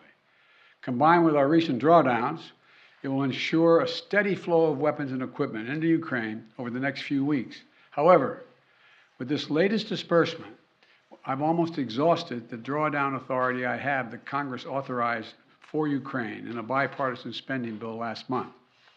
In order to sustain Ukraine for the duration of this fight, next week I'm going to have to be sending to Congress a supplemental budget request to keep weapons and ammunition flowing without interruption to the brave Ukrainian fighters and continue to deliver economic assistance to the Ukrainian people.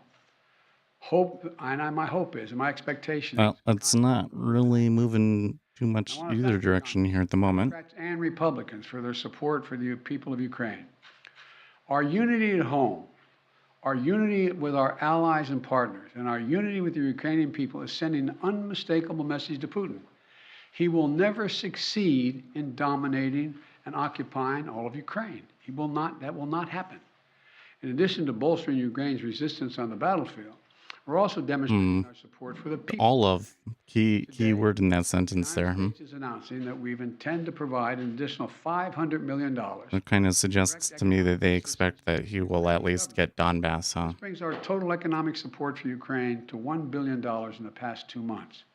This is money the government can help use to stabilize their economy, to support communities that have been devastated by the Russian onslaught, and pay the brave workers that continue to provide essential services to the people of Ukraine.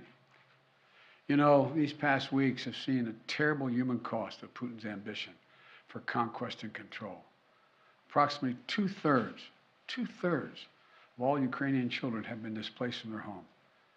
More than 5 million Ukrainians have fled their country. It's an absolute outrage. The idea this is happening, approaching the second quarter of the 21st century, is just, Last month when I was in Europe, I announced that the United States would welcome 100,000 Ukrainians so that we share in the responsibility of supporting Ukrainians fleeing Putin's war machine. We've already welcomed tens of thousands of Ukrainians to the United States, and today I'm announcing a program, Unite for Ukraine, a new program to enable Ukrainians seeking refuge to come directly from Europe to the United States. This new humanitarian parole program They're pushing lows. legal pathways available to Ukrainians, including immigrant visas and refugee processing. It will provide an expedient channel for secure legal migration from Europe to the United States for Ukrainians who have a U.S. sponsor, such as a family or an NGO. This program will be fast, it will be streamlined, and will ensure the United States honors its commitment to go to the people of Ukraine and need not go through our southern border. We're also continuing to ratchet up the pressure on Putin and further isolate Russia on the world stage. Yesterday, the Treasury Department rolled out additional measures to crack down on the entities and individuals attempting to evade our unprecedented sanctions, not just ours, but throughout the West. Today, I'm announcing that the United States will ban Russian-affiliated ships from our ports, as they did in Europe. That means no ship that sails under the Russian flag or that is owned or operated by a Russian interest will be allowed to dock in a United States port or access our shores. None. This is yet another critical step we're taking in concert with our partners in the European Union, the United Kingdom, Canada, and further to deny Russia the benefits of international economic system that they so enjoyed in the past. We don't know how long this war will last, but as we approach the 2-month mark, here's what we do know. Putin has failed to achieve his grand ambitions on the battlefield. After weeks of shelling Kyiv, Kyiv still stands. President Zelensky and his democratically elected government still remain in power. And the Ukrainian armed forces, joined by many brave Ukrainian civilians, have thwarted Russia's conquest of their country. They've been bolstered from day one by an unstinting supply of weapons, ammunition, armor, intelligence from the nations of the free world, led by us, the United States. As Russia continues to grind out the military advances and the brutalities against Ukraine, Putin is banking on us losing interest. That's been my view. You heard me say this from the beginning.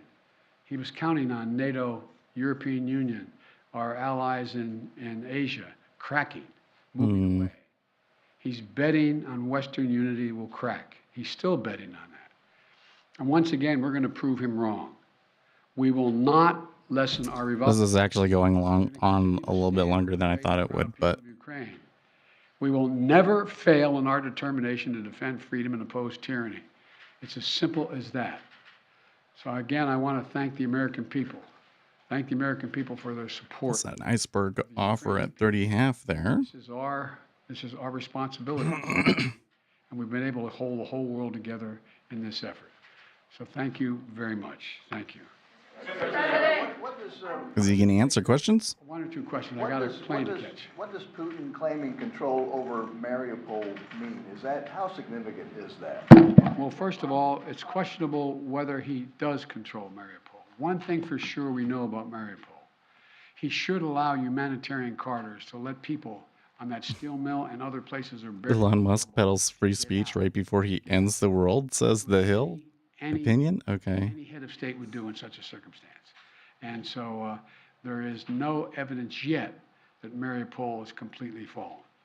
Mr. President. I wonder if here in the treasuries, now that Biden is done talking, that they're starting to go like, okay, the chances of like a risk-off move is probably past, and so, you know. First of all, there's going to be an appeal. I have to say this move down has been pretty consistent drop, you know. Strongly concluded by. I think that part of what might be going on here is people betting that Powell might say something that really solidifies expectations for a 50 basis point hike, but thank you. We'll see. U.S. maintain the level and pace of this military support for Ukraine? Well, we have the capacity to do this for a long time. A long time. Very specific. Are we going to continue to maintain the support of the international community and keep the pressure on Putin to prevent him from overrunning the country, number one, and number two, make sure we continue to maintain the economic sanctions, which over time, and we're beginning to see it, are devastating their economy and their ability to move forward. So the most important thing right now is maintain the unity. So far, so good. Thank you very much. Okay, so that was actually, you know, in terms of performance in a news conference, that was pretty good for Biden, wasn't it? But in terms of like impact on us in the markets, I don't think so. But it is something going on in government that we do at least need to be aware of. We did see the 10-year take another little slip down. It still continues to be like a really fidgety downtrend, which is to say that like it's going up like 4 and then down 6, and it's just doing that over and over and over again. I do kind of suspect that this may be in part expectations built around Powell's speech, which I believe is at the top of the hour when we shut down, right? Let me double check in here. Fed's Powell speaks tentative at 8:50. Yeah. So about 40 minutes from now, right?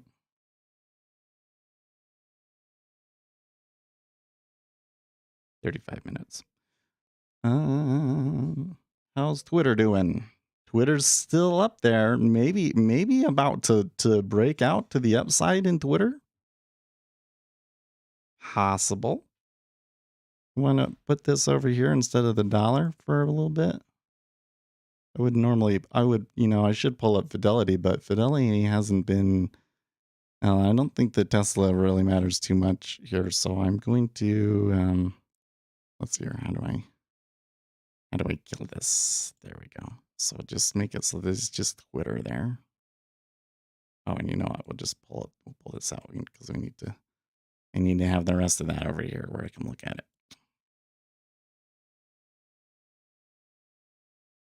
There we go.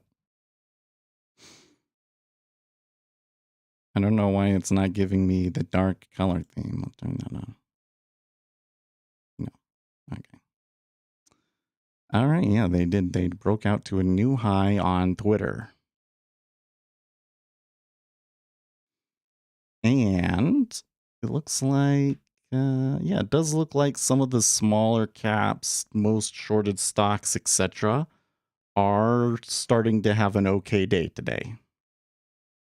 For me, my portfolio is being weighed down by silver.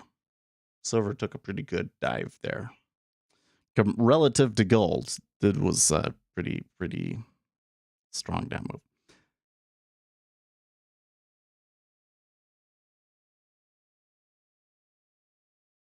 Hmm.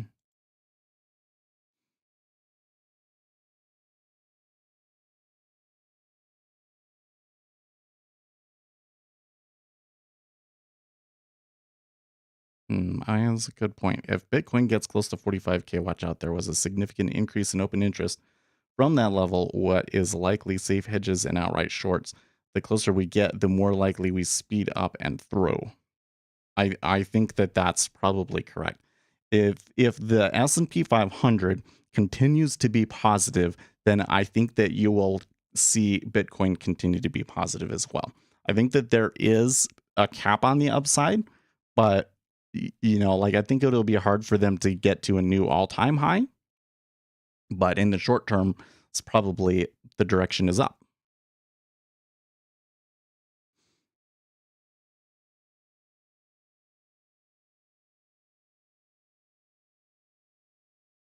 Okay, well, and just a note on the spreads, we have been flattening overall for the morning, but it's been like a very gentle one. And in fact, at this particular juncture, I'm kind of getting hints. Can you see it there? Where like maybe they're going to steepen a little bit.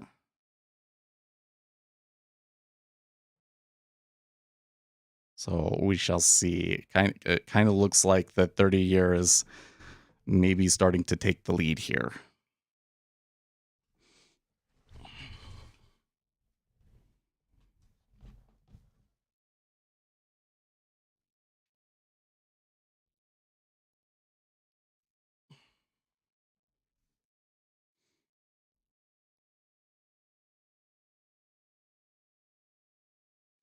Let's see here. I should mute this. Oh yeah, make sure Financial Juice is on again.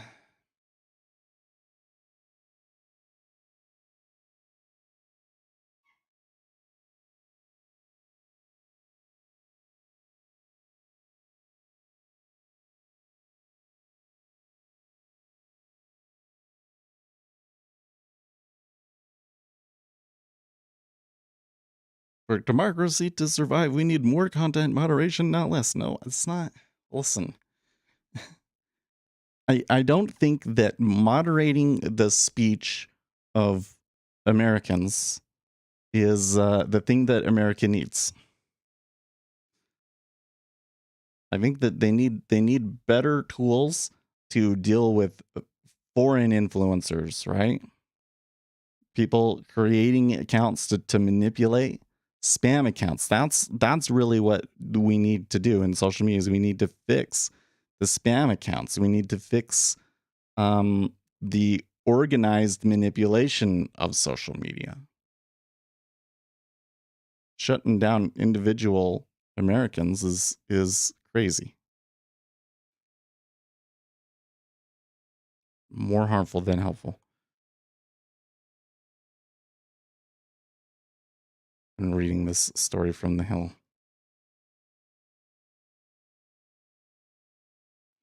So there you have Elon Musk, the left's newest boogeyman, is a power-hungry mogul who will end the world, basically. That is, when he's not ushering in the Fourth Reich. But for conservatives who think they're getting a raw deal from Twitter, who think the left's real agenda is to control inconvenient speech at Twitter, Elon Musk is not the problem, he is the solution.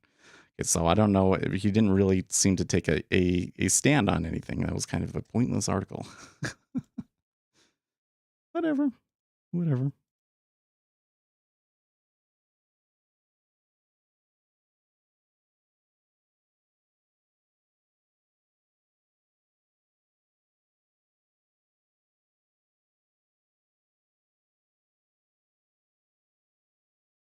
Netflix and the end of the Fang era. I agree. Fang, in my opinion, Fang is dead. Fang is dead. They were getting creamed the past week or so. Fang overall, which they've done so well during the pandemic and before that, but I think that some of the other companies could do well. I'm not so sure about Facebook. Social media in general, man, is I don't know. Social media is at an inflection point, isn't it? Where's it going to go from here? Well, probably a lot of that will have to do with how things go with Twitter and Elon, right? But they're definitely at an inflection point. I don't think that Facebook is the future of social media. No, sir. think that they're done and over. But Apple still looks strong. Amazon definitely looks strong to me, and Google still looks strong. So maybe they bring in new stocks to bring, but it's Fang itself is dead. Like at the very least, we're taking Netflix out, right? Do over Melvin Capital and considers unwinding fund before asking investors to reinvest. What's that about?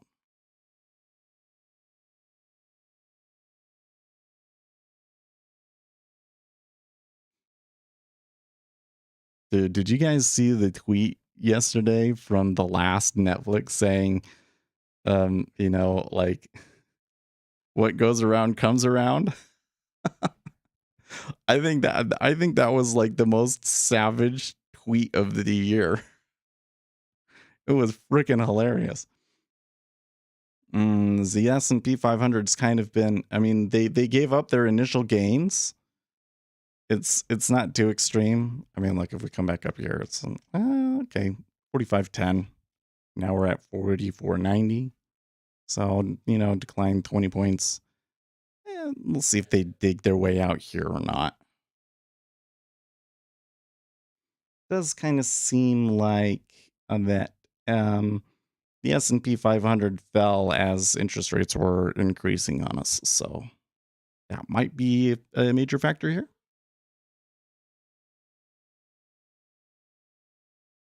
I'm still kind of seeing that like heaviness in the 30-year.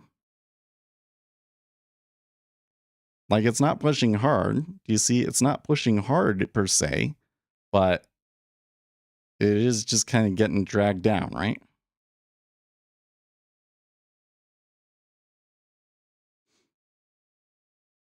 You can see the 10-year keeps trying to tick up there, but the 30, well, maybe the 30-year will tick up now.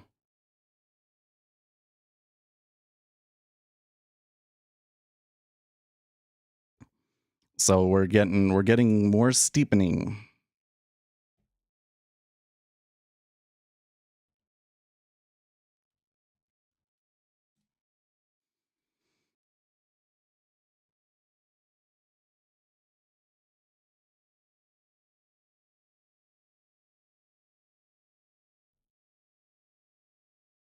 Patrick Rooney sounds super bullish Bitcoin right now, and he's tweeting all these people that are like, I'm looking for 60 to 80K and stuff. Oh, geez. Buying calls. They got it. This move that they had today is definitely going to be like if we zoom out here on Bitcoin. Okay. So in Bitcoin, this whole thing down in here is a little scary, right?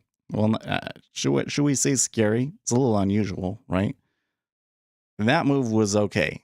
That move right there is gonna say to the technical analysts, right? Zoop, zoop, zoop, zoop, zoop, right? Because that's higher. Of course, there's this spot right here. But once they get to 4,500, then they're really like, it's on, like Donkey Kong, we're going to go. On the other hand, if Bitcoin were to turn around and sell tomorrow to there, that could be like, doom. So it could switch on them very quickly from a technical perspective, right? Just remember, technicals don't really matter. But you can see the move today seems to be having an outsized impact on Bitcoin sentiment. I think we will make a video about our indicator in Bitcoin.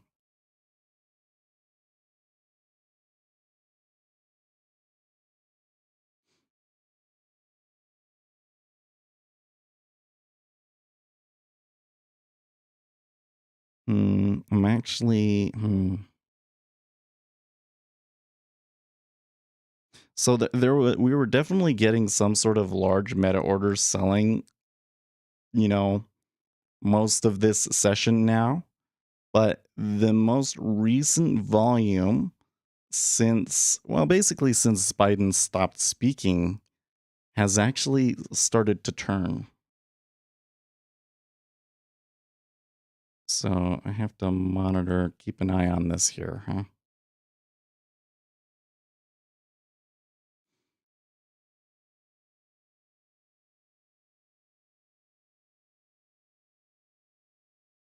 That tick seemed to cause a lot of micro orders to go off for some reason.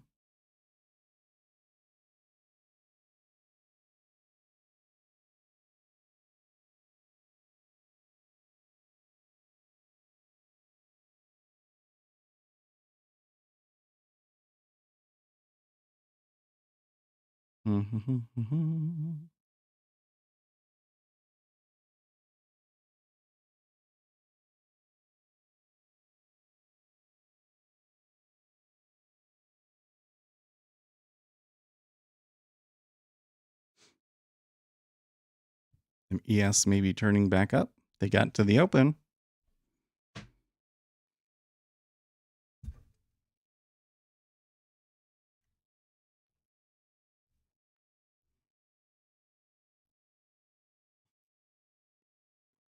Jack Prosevic says everyone knows someone who is a Johnny Depp stuck with an Amber Heard.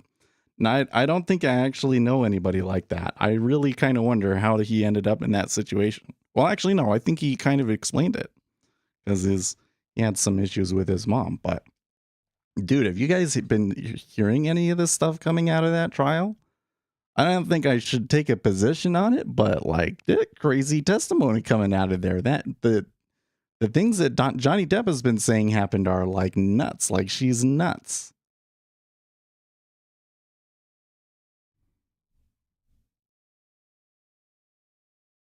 I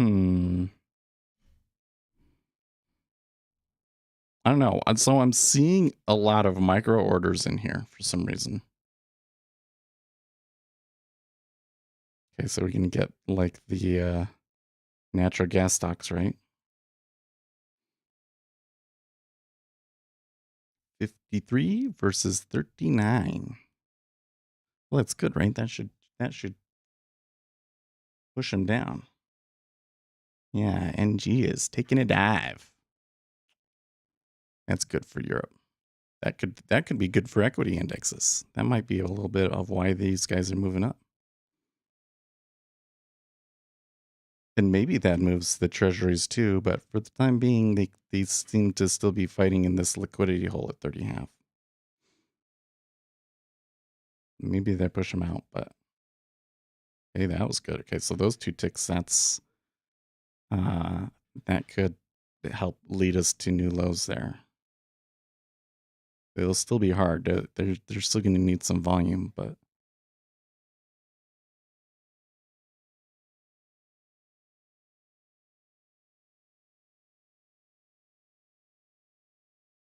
when any of the people that I follow on Twitter post a retweet somebody with a CryptoPunks avatar, I'm like, I don't know if I want to follow this person anymore.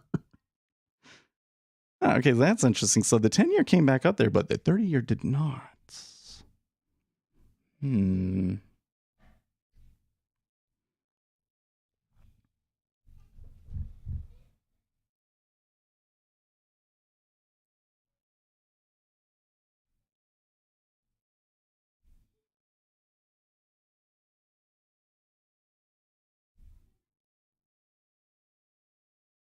Kind of looks like the 30-year wants to drag him down. If that can tick down, well, man, only 4 went off and a lot of that pulled. And the inside, it looks really unreliable here at the moment in the 30-year, though. Either side could probably break pretty easily. 97 into the top, though.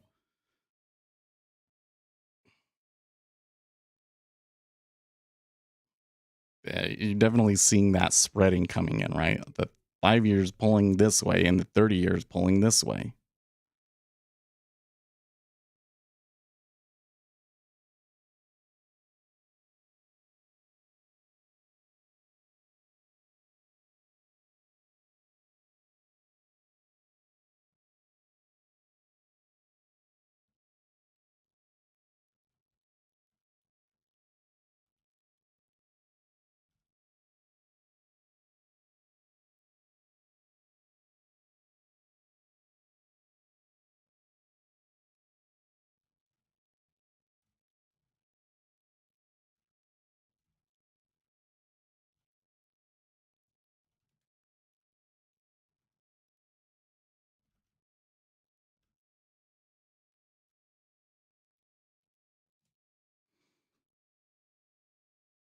this steepener that we're getting is definitely dominating the order flow right now, and could if you weren't watching, so I think this is a really good example of where watching the spread is really important, because if we didn't have our charts and stuff to see what the spreads were doing, and we didn't watch all three legs to see that the 30-year just pushed down to new lows and the 5-year didn't, you could very much get bad reads from your order flow.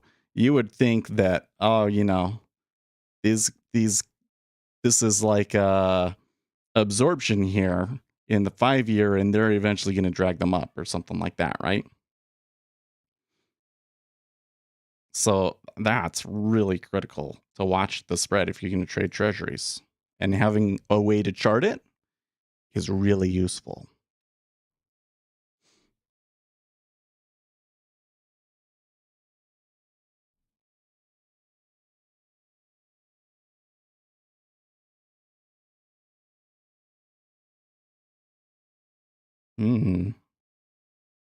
Now, in the 10-year, that was still kind of more to like previous lows. So I wonder if that's enough to make another leg down or not. The moment I'm kind of a little bit skeptical. It kind of looks like they might rise back up again and then go for another move. Because the 30-year looks like they're exhausted, that they're going to have to revert a little bit. Yep.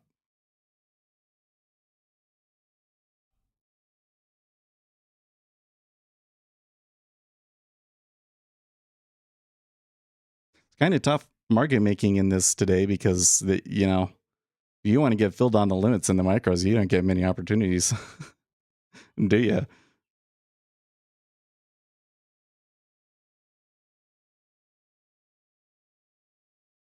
And you got to wonder, the trade, I think, is still people positioning themselves ahead of Powell. So, like, is the correct move to get aggressive interest rates and hope that the rates spike when he says something? I mean, because that certainly seems like what the market is like pushing for right now. But I'm a little, I don't know, that whole kind of trade just makes me feel incredibly anxious. This sounds a little dangerous. Well, we'll see.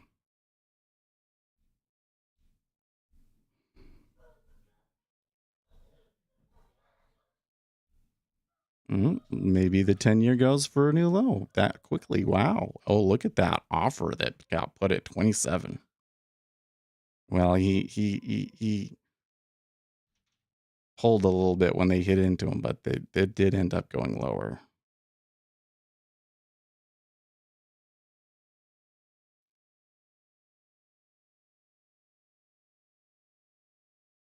So that's we got a pretty amazing move there.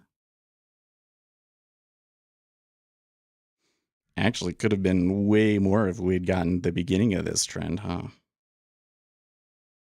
They hitting into 30 or 93 or 2.93. I wish there was a better way to say the interest rate numbers. There probably is a more efficient way. There's probably some slang about how to say it, but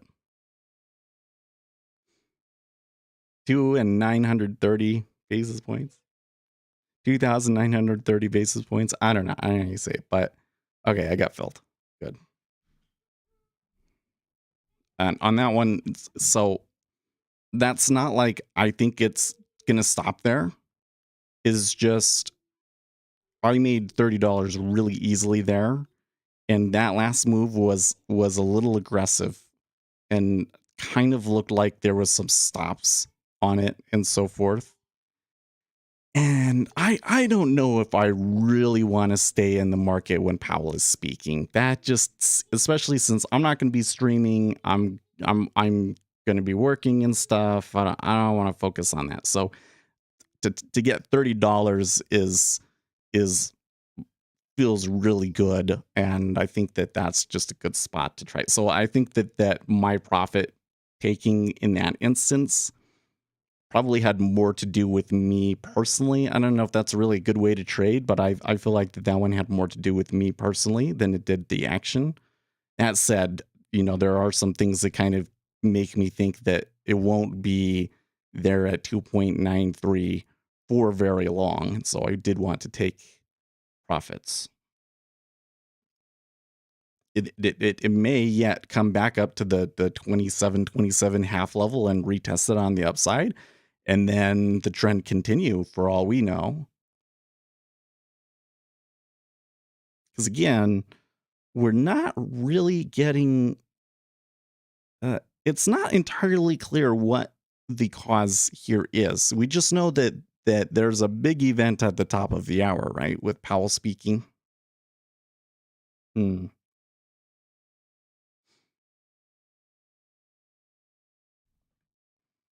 Let's see here. What we got going on in Discord here?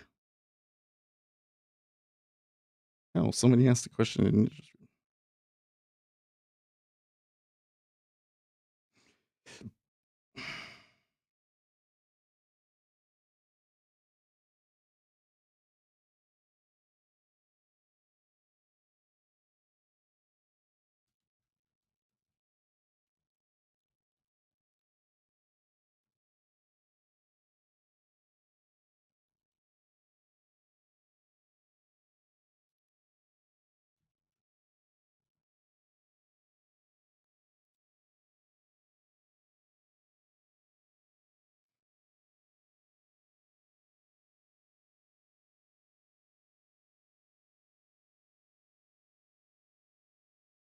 Oh, I didn't know. The event that they're all speaking at is called the Volcker event. Well, what better conference to do something hawkish than at an event named after Paul Volcker, huh? Yeah.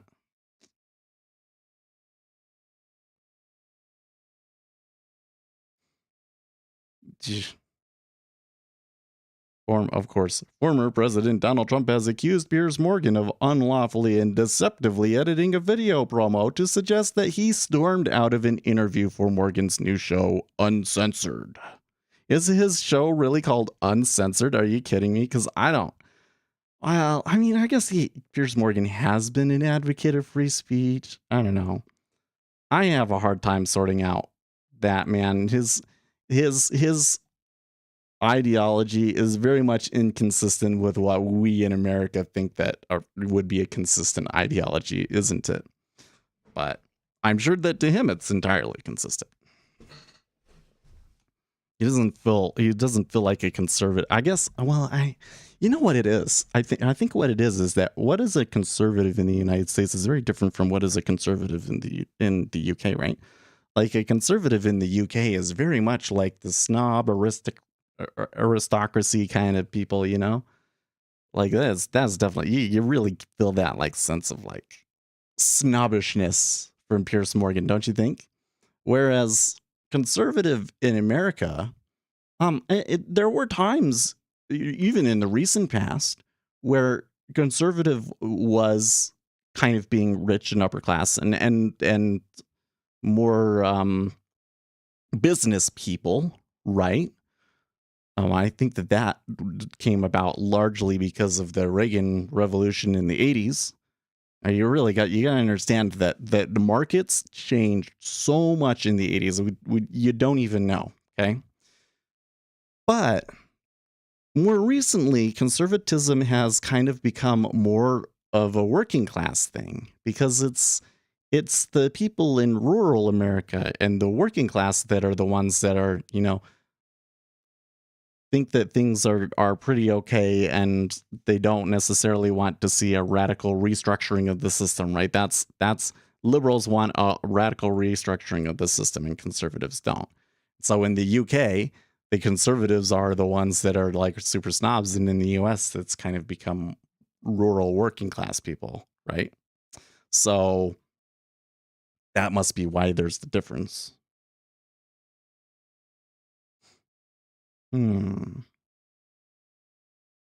U.S. Democrats offer a bill requiring the FTC to probe gasoline prices. Okay. Have fun with that. I'm saying way too much. Is that why nobody's watching today? I'm saying too much political stuff today. Putting too much of my opinion in it. Listen, you go and investigate oil prices. Have fun. You know what you're going to find? You're going to find that actually the oil price could be so much lower than it is. Or I mean, so much higher than it is. That it's actually the things that the government are doing are actually depressing the oil price very much. And that the oil companies and so forth have actually kind of been reluctant to do the things that they're probably going to have to do eventually. Because there really just isn't enough oil supply out there, guys. They're going to go for it again? They're kind of threatening another push at the lows in the 10-year, but the other two are kind of holding back.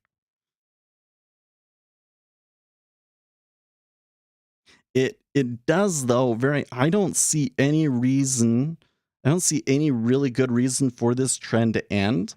When I look at the timing, I suppose that maybe there's enough time for another move lower before Powell speaks, but there's a really good chance that we just keep this range. That last move down was kind of the last one before Powell speaks. Let's see. Oh, that was a pretty strong downtick, that one.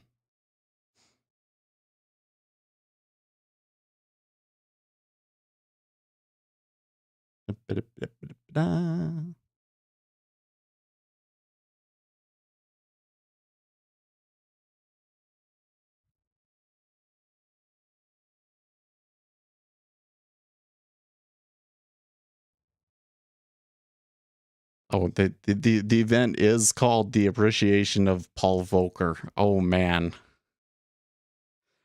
I can see why everybody thinks that he's going to say something hawkish at it. Okay, there they go. They did go. Look at that. Now that time, that was stops for sure. Look at that. Like all of that stuff there in the micros right there. Sorry, guys. I hope that wasn't any of you. If that was any of you, fess up so that we can fix that. Because I think that we had a pretty good idea here at this moment. Obviously, I think I was way late on this trade, right? When did I get into this trade? Let's come back. I got into it at 8:06. And this trend started like an hour earlier than that. And we could have gotten, so I got it 9,289. Okay, so from there, so this could have been a $50 winner for me if I had seen the beginning of that trend. Although I hadn't, there was Fed speakers. I didn't hear anything significant in that. I wasn't paying attention very well, but I didn't hear anything in that sounded too aggressive, right? Kind of sounded like, oh, of course. But it could be very much be the case that this whole meta order is just based on what they think Powell is going to say. But that's where I kind of get a little bit nervous about that and don't really want to be in a trade going into that, even though there could be really good. I mean, look, I could have almost made another dollar, $10 there would have been a $40 winner. But this is not a policy event. It doesn't sound like. It sounds like this is to honor Paul Volcker. So I would think that he, and it's opening remarks too. So I would think that he would stray away from saying anything too policy impacting. Surely the market must know that too, though. And so that would maybe suggest that this movement is based on something else, right? I don't know. This is really an interesting trend, though, isn't it? It's been a long time. So we should come back out here. What is the dollar? Oh, the dollar's been moving up. Oh, yes, the dollar's been moving up.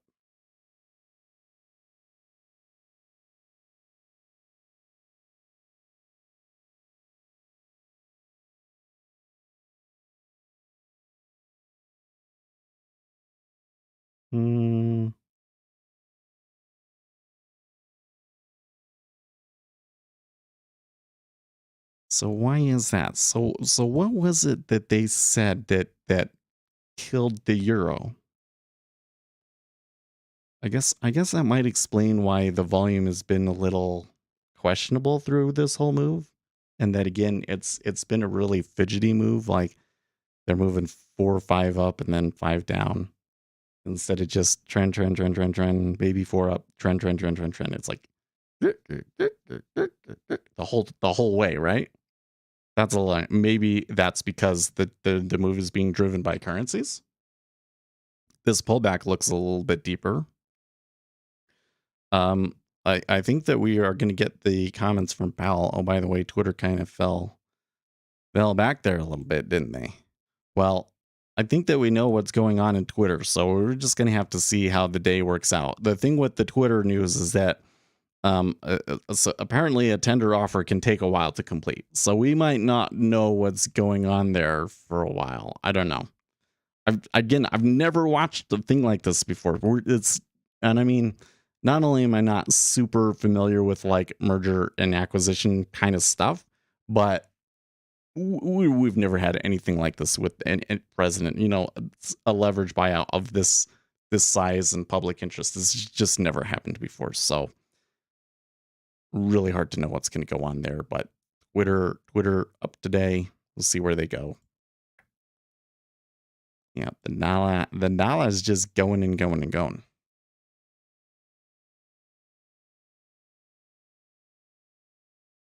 And the Japanese yen is getting crushed as this all happens too.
Okay. So I haven't heard anything from his opening comments yet. It's kind of a tentative remarks, right? So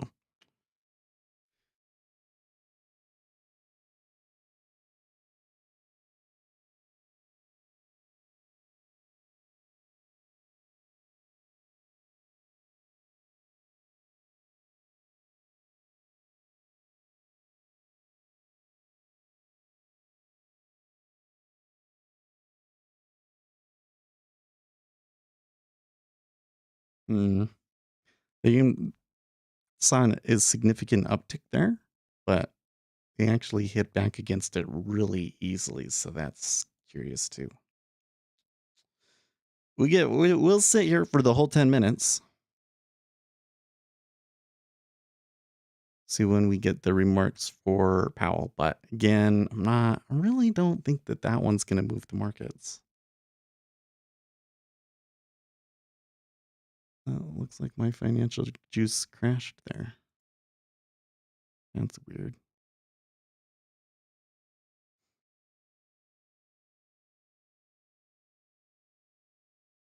Let's come back to Forex Factory here because wasn't there like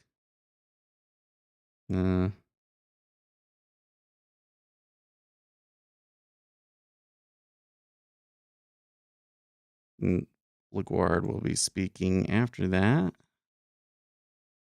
And this is at a different place.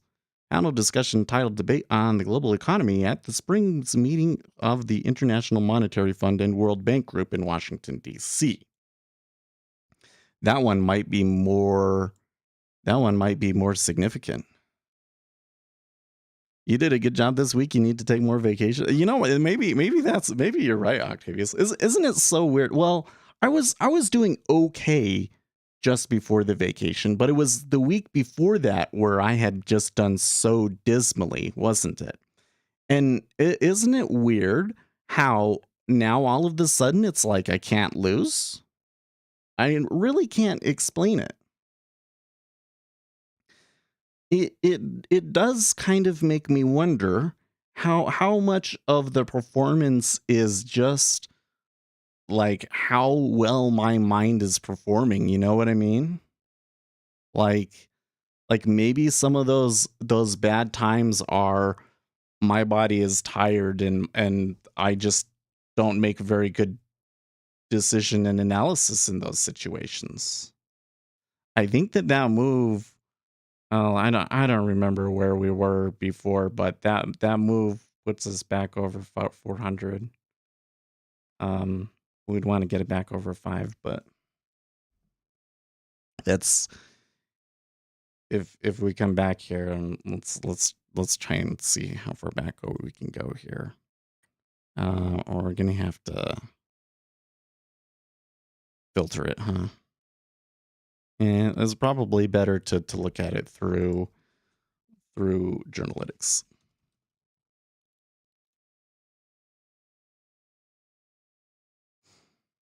I want to look at just the successful period. There is one thing that I think I'm going to see in my stats that's a little bit different from what is usual, is that I'm probably my total MFE MAE is probably less than normal. And I've been taking the profits more often, right? Like a couple of these days in the past, a lot of those winners were just 10 tick winners. Okay, so let's go back to, I think, let's just go all the way back to the beginning of March.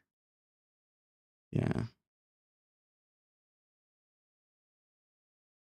And that should show us, I only want to do these ones. Okay, yeah, it was actually way before that. The bad period was like halfway through March, I think. Yep. Started March 23rd. And there was the week that I was gone was here. So it did start before vacation for sure. So let's just start from 23rd.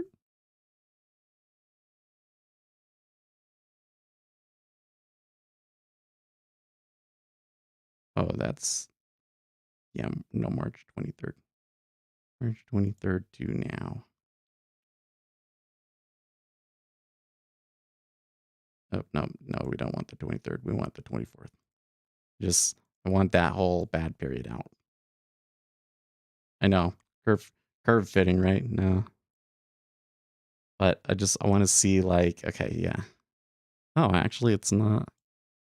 So I feel like that I've been in a situation where it's like I just can't lose. It actually is telling me that I'm only winning 53% of the time. It looks like I am going short a little bit more. So,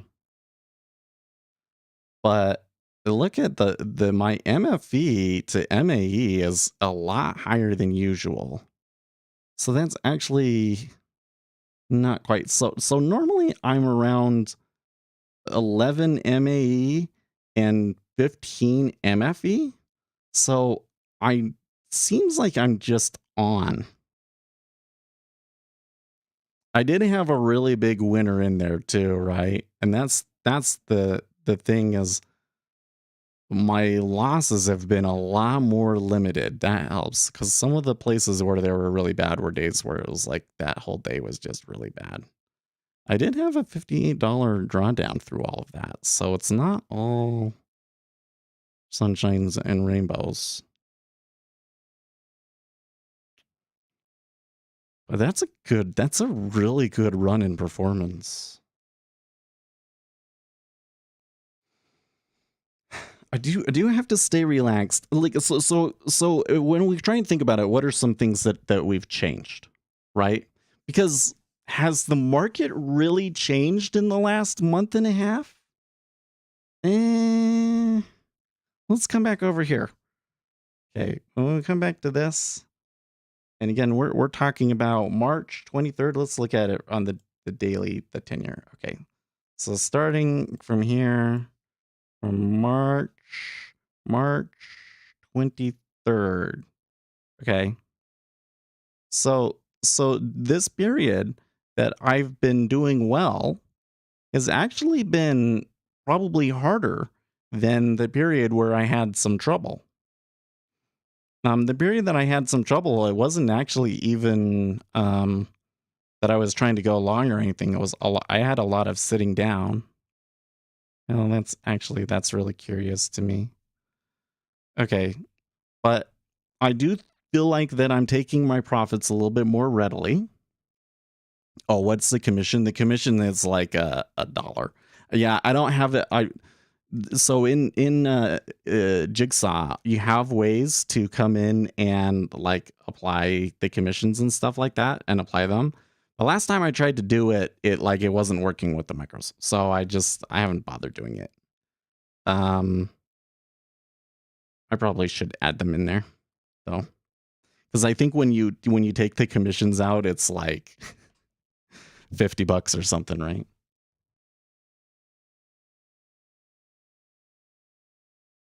Let's see here. Show stats. Oh, it's not that much. During this period in which I've been winning, it's $15. No. I'm mostly doing the micros follow the FX. By the way, please follow up with me on that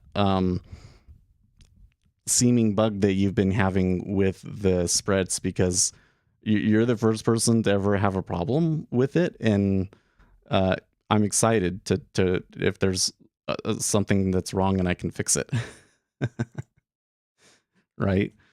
Okay. So it's interesting. There was a little bit more extreme volatility in the period where I did well, where I did poorly, so that might be part of it.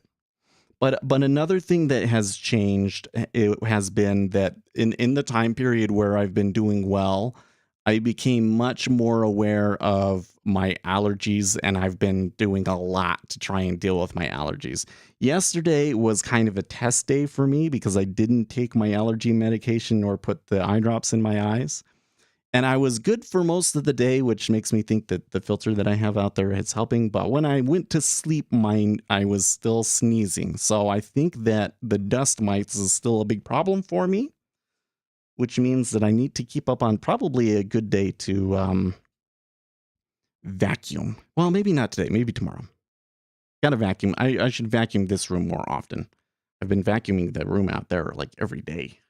It feels so weird. Dude, guys, becoming a person with allergies late in life is like such a weird thing, because I've always kind of viewed myself as somebody that's like, I'm not very big, but I'm a tough it out, and just all mental fortitude, and then you get allergies and you just feel so fragile, Okay, I'm yapping too much. One of the things that happens is when I get like this and I feel like I'm doing really well, like I kind of start to do not so well. So we should be really careful. I think another thing that's helped, especially this week, is been much more cautious about when I try and take trades. So that helps too. But Octavius, it sounds like you're saying that I seem relaxed. So that could be.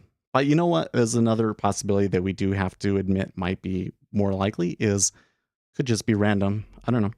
We've been doing well. I don't know. Like, could be random, like how well the strategy does compared to the market, right?